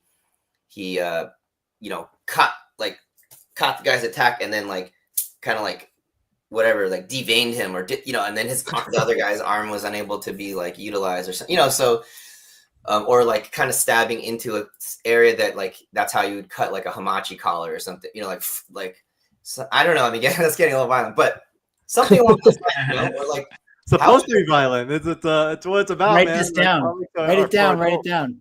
Or like how would their like forearm or wrist strength be if you're really like if you're chopping like every day, kind of like in the God of Cookery, like Shaolin Kitchen, like, but just like, or if you were always, also chefs have a super high tolerance to heat, like they can usually just like touch the pan or whatever, at least for a certain amount of time without being burnt. Their hands probably have calluses, so like if it came up to like them versus a normal person, they could almost like one of those self-sacrifice type of attacks where you like both put yourself into the fire, but you can withstand it longer, So like, anyways, that's like kind of on a technical end where I'd go, but like also on a structural end with the fights, because like honestly, people sometimes in the filmmaking community, and I'm not hating or anything, but because of a lack of understanding, they feel like, that's just like guys being tough, like, oh, they're just roughhousing, like, oh, stunt guys, But I think when you make really high level action choreography, you're creating like a score, you're creating music, because there's the cadence, the rhythm, the highs, the lows, like when you need things to pop, pacing, stuff like that. And so I would structurally maybe create it in a way that's like creating a dish, so in the fight itself. I don't know how that would play out. Like that's a much more in-depth thing, but I think like I would at least, let's say there's like 3 major epic fight scenes in the film, then I would probably like try to structure it in a way where it feels like, how does like a cooking competition start, or in the fight process, like what I love about certain anime is not just the fighting part, but the cerebral part. Like how do they one up each other? Like he's doing straight on attacks, but then someone else is kind of doing more, cloak and dagger, things. And then how does the other person one up that, so I would incorporate that, but like, how do we do it in cooking? Like when you prepare your dish, but then when you take a bite, the juices actually drip into the rice and creates a sauce. And it's like, so I would do that with like the fighting as well. Like you think I'm trying to like stab you, but because I miss, I puncture something else. And it almost like trying to mirror that, like, Food Wars. If you watch like Shokugeki no Soma, like Food Wars. No, we love Food Wars, and I think it's one of the bigger inspiration for this comic. And no, thanks for that, Alfred. Definitely. I went off there, but no, it was amazing. And that's what we wanted. We wanted to hear the expertise. So deep, it's not easy. And so I want to highlight a couple individuals. Mr. MC1, who's a big supporter. He loves CREEES' work as well, and David Yu, CEO of Vivi, has always been a great supporter as well. And then Alfred basically described alternate hot dog in a sandwich format, which is awesome. It's the real question: why put a round pizza into a square box and cut in a triangle? That's interesting as well. Yep, Stingray also love Food Wars. So with that said, we are going to do another giveaway. So while we have Alfred here, let's just figure out who is going to be our winner. We already pulled entries. This time, no hashtag needed. If your name comes up, you are the winner, and reach out to us to let us know what you're here to collect. And we are giving away. I will know what we're giving away after we pick the winner. All right, Jason Pena. Yay! Congrats. I don't know you, but you're the lucky winner of Evermind #1 9.8 Signature Series. That's a dope. Nice. That's a great gift. We were gonna give this away during Sean's time here, but we were running a little behind, and he also blessed us with the major launch. And so we had to give more attention to that. So Mr. Pena, please email hello@247comics.com to collect your winning. So here we are, guys. 44 backers, 4755. You should refresh it. Oh, let me refresh it. 5335. Yeah, hit refresh. Okay, so we Refresh are that at... it's over. Oh, shoot. 535. Congrats, guys. Woo! Also have to say thank you for Kickstarter. They have featured us as sick. Dude, what's that's hot awesome. today, Shut and so up, shut we're the first one featured here, guys. Let me see. You know how to Reloaded, back a winner. 58% funded, right next to the Sword of Chonisi series. So interesting, this whole kind of fantasy drama that's happening. But here we are, guys. If you haven't seen the trailer yet, check out the trailer. Directed, produced by Swaggle Haas himself, and Alfred, thanks for making time. I know we were, we're kind of winding up on your time here. Any last comments or feedback for the guys? And we love having you on and sharing your expertise. We really appreciate it, guys. You guys did an amazing job. I'm super excited to kind of see how the story continues to unfold. Obviously, see a little. I love the representation. Seeing kind of like, nice. Asian food, some Chinese food getting some love in the comic, and definitely kind of something you didn't see as much in like those prime days, like in the 80s when I was growing up reading comics. So keep it up. I'm really excited on the story, the art. If you guys want to chat further, us aside, action stuff. I mean, it's looking great, but love to pour some of my passion and interest for both food and action and martial arts design into it. So hope the Kickstarter continues to keep rocking, and thank you guys for having me on. Thanks, Alfred. Thanks, Alfred. Appreciate it. Please stay on to load your video. All right, guys. How you guys feeling, man? I mean, we're here. I think CREEES, I don't even want to draw more. I think you want to talk about some progress here made with your piece. Oh, I think this is done. So I just need to scan it and then send it to Will, if you don't mind adding some of your spark and color to it. Guys, I think we're gonna hit the goal today. I love it. Amazing. 5335. I think we hit our goal around 2 p.m. PST on the last Kickstarter. So I think we're on track. And so pretty exciting times, guys. How do you guys feel?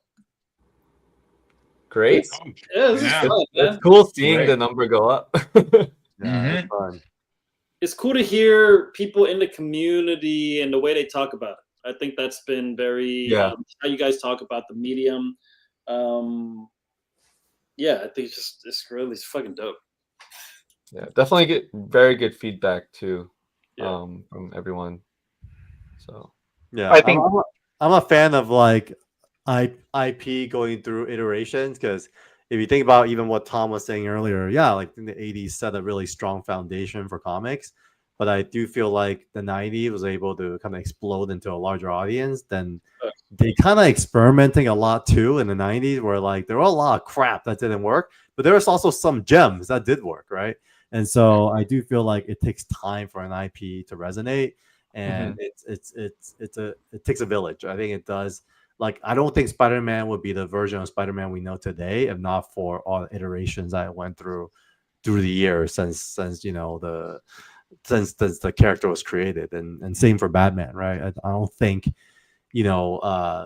Christopher Nolan's Batman came around overnight. It's nowhere near the first iteration of Batman. It was through a lot of contribution through time that helped massage it into who he is as a character. I mean, what are your thoughts about that, Swag? I mean, you collect a lot of vintage comics, and you're into modern as well.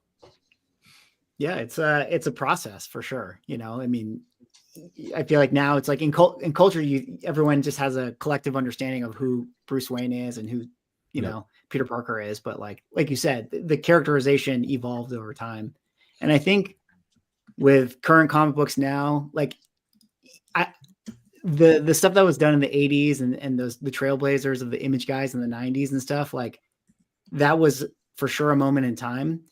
But there's still a lot of really great creative work that is being done now. It's just harder to find, and it's really hard to break through and get people on board. But that's why you do, Kickstarters like this, and you find your audience, and you get people who have like, someone like an Alfred who comes with a martial arts background, but he's like, oh, I haven't been reading comic books, but this is interesting. And then everyone kind of puts in their little creative feedback, and there's a community around it. And that's really, I think, the model these days. And it's cool. You kind of build it out from here, and you get people to become fans of the property, and they give you feedback, and they inform each other. And, who knows what Bladesmyth is a year from now, or 5 years from now, or 10 years from now.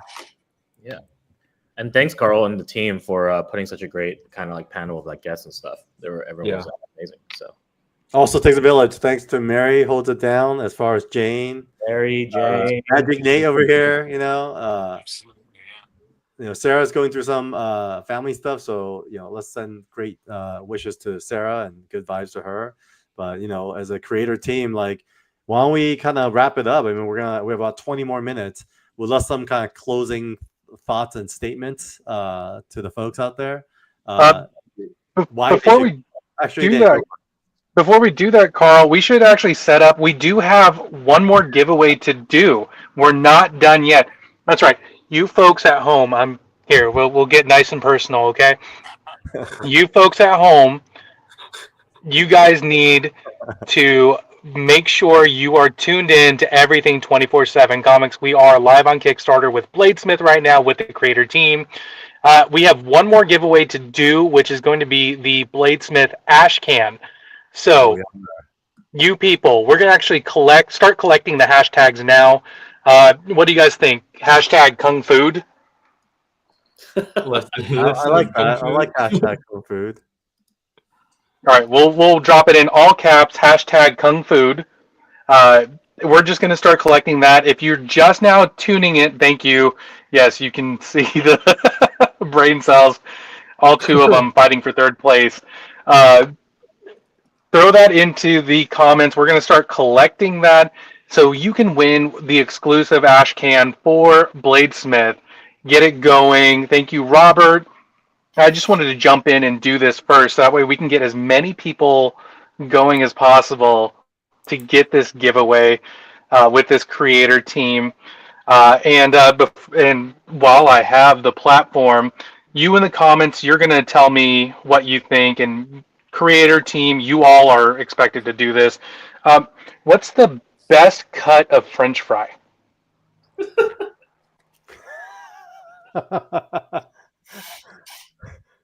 I like Chris. I actually like In-N-Out fries the best. But as a kid, I love Chris fries. Okay, so like In-N-Out shoestring fries. Okay, I respect that. I'm a major fan of like the waffle fries, especially like Chick-fil-A waffle fries. And just what about the rest of you? Swaggle House, Will, Lingie, Justin, CREEES. Steak fries, probably like y'all know the hat. Like them fries is pretty good. Ooh. That they swear by that forever. That's a SoCal thing, I think. The hat. It's not anywhere outside here. But them thick steak fries is the best for me. All right, folks. While everyone's answering about the fries cut, make sure you put in hashtag Kung Food if you want to try to win this Bladesmyth Ash Can. Robert's a good friend as well, and so welcome, Robert. Thanks for the support. So this is one of 100. So we printed 100 copies for Comic Art Fans OAX Expo and limited to 100 copies. This Ash Can will not appear again in a future issue. And based on some feedback, the final go to press copy may have some additional cool stuff in this book. So here's your chance, folks. Hashtag Kung Food. We're collecting. We got 8 entries. So those of you who aren't paying attention, go ahead and hashtag Kung Food before we do the drawing. So with that said, I want to go around and do a bit of a closing statement from everybody. Let's go with like what Bladesmyth means to you and why someone who is just coming across this Kickstarter should back it. So why don't we start with you, Justin? You're the guy with that where it all started. So I'll pass to you. Yeah, you said what it means to me and why people should back it. Yes. I think what it means to me is because it's a germ of an idea of a concept that has taken on a life of its own, and I think that's what's been very satisfying in a lot of ways. I think working in the film industry, TV industry, 90% of what you do never makes it anywhere. We all know this. It doesn't happen. So to see something like this I've always been an original ideas person, and this is an industry that functions less so on that more and more every day. So to see an original idea that came from a germ of idea I had has been fulfilling personally in a lot of ways. But I think the best kind of art is personal meeting commercial, and this has the hook. It has the food and killing hook to become more than just a personal satisfaction. So I think like why the people should sign up for and keep on the journey is because it can become, it's going to become, it has the ability to become, take up a life of its own, become something else entirely as it keeps growing.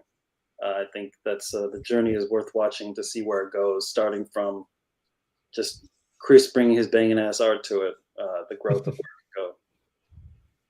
Nice. Be part of the journey, folks. Back to Kickstarter today. And if you missed it earlier, hashtag Kung Food if you want to join in on our giveaway for the Bladesmyth ash can. Thanks, Justin. Lingie, I'll pass it to you. Make sure it's all caps when you put hashtag Kung Food, all caps. All caps, please. Yeah, I think it's similar to Justin, to piggyback off what he was saying of how I think it's always exciting to see an idea come to life, and especially when it's an original idea. We work in a world where it's so difficult to get anything made. So to see something that never existed to come out and be in existence is such an exhilarating thing to be part of, and to be proud of the team that kind of like worked on it. I think the reason why everyone should kind of like at least give this a try and look at it is, come on, man, the concept is so weird and so crazy. It's the world of culinary and the world of assassins coming together. What could happen? You can only know if you were gonna fucking dive into it. So I think and then also just like what Tom and everyone has said, this is a visual medium, and I think the world that Chris has built visually and continue to push himself, and then also the texture and the colors that like Will brings, it's constantly ever evolving. And I think if you're gonna start now and be part of it, I think if you're an art collector or any kind of collector or just love art in general, there's nothing like seeing and being on the journey of an artist's journey of where they were and where they're going to end up, and actually owning those properties. So I know, I love that. And so like, if you're part of that community, please join in. It'll be really fun. Awesome. Thanks, Lingie. Appreciate that. And I agree. The original art is a big highlight. Obviously, Chris pour his heart and soul into them. So definitely check out the original art tiers. And Chris, your turn. What does Bladesmyth mean to you, and why should someone who's just coming across the stream back it?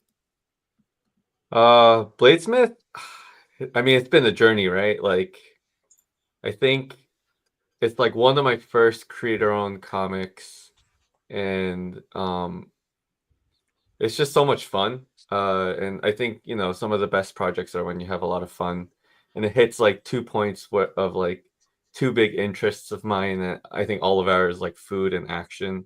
And then it's also like, serious with family, but then there's also like comedic scenes and stuff. It's like a little bit of like everything to make like the best kind of story that's fun and like interesting, and it makes you hungry, right? And so yeah, it's just been a lot of fun working on this with the team. I know it's been a long time since we started it, but yeah, I think it's been fun coming back to it after like all the Marvel stuff, and I think it'll be a great story for everyone to just read and enjoy, and then get hungry, and yeah. Yeah, in fact, as you're talking, it reminded me of we've had quite a number of Korean barbecue and boba meals in between. Yeah, as part of the process. So it's definitely been a fun one. It's so for research purposes, right? Exactly, all R&D, all R&D. All right, so to kind of top it off on the creative side, Will, the colors. It's been a highlight. Tom McDonald definitely highlight.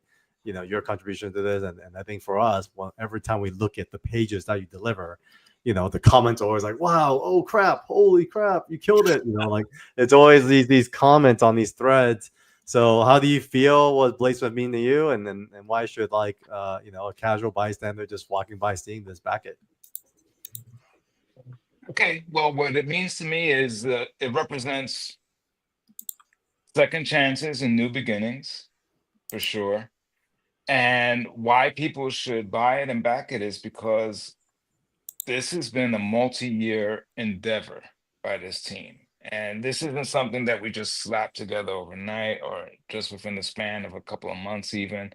This is something that we've taken our time with and we've poured into it like a passion project. And I mean, like, we all do like separate gigs in addition to this. That's why it's taken this long. You know, it's not just something we just willy-nilly, you know, put together and just rush to get out there. It's something that a lot of thought and care was put into, from the writing to the printing, you know. So that's why you should back it. You know, that's, you know, this is a unique opportunity in comics now, where you have like a multitude of choices. You know, you have, you know, there's a sea of choices out there, but and we realize that, we understand that, and that's why we want to be able to stand out above everyone else, and we're going to put the quality material out there to do that. So yeah, definitely back it. I will. Amen. No, thanks for that, Will. So yeah, I mean, how about you, Swagger Haas? You worked on the trailer. What was the experience like? Like, how did Bladesmyth speak to you? And you know, for fans that are just coming across this title, like, you know, why should they back this thing? Because it's passionate creators, you know, putting themselves out there and making something. For those who don't know, you know, I have a film background. I do a lot of screenwriting now. I write all the time for animation and things like that. But I started my YouTube channel about comic books during lockdowns when I couldn't create. You know, I'm somebody who has to create something, and to the point of what the guy said, in film and TV, you don't always get that opportunity. So it's really special when you actually get to put a project together and actually get to see it fulfilled and get it out into people's hands and get direct feedback. So, it's important to support these types of projects if it's something you think is cool and you're into, because there's a lot of creative talent in the world putting their heart and soul into projects. And I think we need more of it, you know, in this current entertainment space. So that's my little pitch. And, I was just glad to have a little piece of it or play a little part in helping support it. Agree. No, Swagger House has been an intricate part of our campaigns since the beginning. And so thank you folks for tuning in today. I'm going to pass this off to Magic Nate to facilitate our giveaway. And in case you're wondering what we're giving away, we are giving away this Bladesmyth ash can. Printed 100 copies. And so it's going to be a physical ash can. If you haven't done so already, hashtag Kung Food, agree, Rav Dawes, well said, Swagger Haas. And, you know, we're going to land this in the next 8 minutes. Let me share kind of the screen of where we're at. We're at 5721. And so I don't know if that's reloaded or not. 51 backers.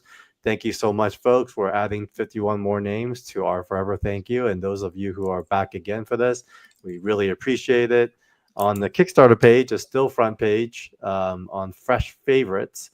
And we are now 73% funded. So we are on the way to fully getting backed and fulfilling today. And so, Nate, do you think it's time to get our Kung Fu drawing on? I think it's just about time. Let's give them 30 more seconds. Remember, if you are tuning in right there, hashtag Kung Food, all caps, throw it in the comments if you haven't done so already. Remember, this is all about you guys. Thank you so much for joining in on this, and we want to reward you for sticking with us here on it. Be a part of the first 247 people to get, so that way you can get the digital artist edition, which is going to be absolutely amazing. A lot of line art, especially if you're a big fan of the work that these creators have done. Totally worth it. Also, if you're a day one backer, remember, you get to be a part of our forever thank you. in each issue, we're going to show a page that says, thank you for being a part of it. And thank you for believing in this team. And we want to make sure your name goes right there. So day one backers, you guys will be on our forever thank yous. Now that everybody has pretty much gotten their names in, let's draw. Let's see who's getting this ash can. Here goes. Good luck. Ooh. Oh wow, Mark David Garcia. Congrats, man. Woo. Congrats. Yay! Yay. So, Mark, be sure to go ahead and email us hello@247comics.com. That way we can make sure we get you that ash can in a timely manner, and that way you can exclusively show all your friends how cool you are having a piece of history right there. This has been a lot of fun, and if we can roll through some of the comments really quick, a lot of people have said waffle fries. Comic Journey says flat crisps. Stingray, crinkle cut. I respect that. A good crinkle cut fry is important.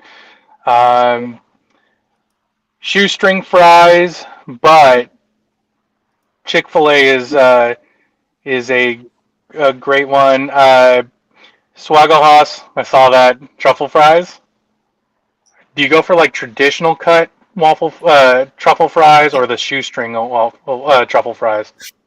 Shoestring, you can't have them every day, but a good gastropub truffle fries is always nice.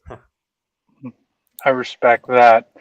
And if you guys watching, I know we're coming towards the end of the stream, but I want to tell you, please make sure you like and subscribe. I know we got a lot of comments here. Really quick, Mark, it's hello@247comics.com. But to you guys watching, thank you for tuning in. I want you to make sure you guys like and subscribe to all these things. The 247 Comics channel does produce content a lot. Like we have This Week in News on Fridays for the live taping, and it comes out early in the week. We have book clubs. We have these wonderful live streams, oftentimes with amazing creators such as these fine folks. We have everything across our social channels, as well as each individual person here has their own social channel where they get to show off their incredible work in their own capacity.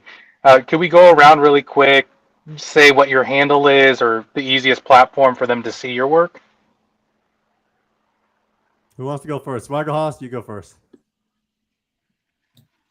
Sure. Swaggle on YouTube. If you enjoy comic books, specifically that of vintage comics and collecting, I tend to put out videos, weekly. So head on over there to check it out, and then Instagram as well, Swaggle Comics.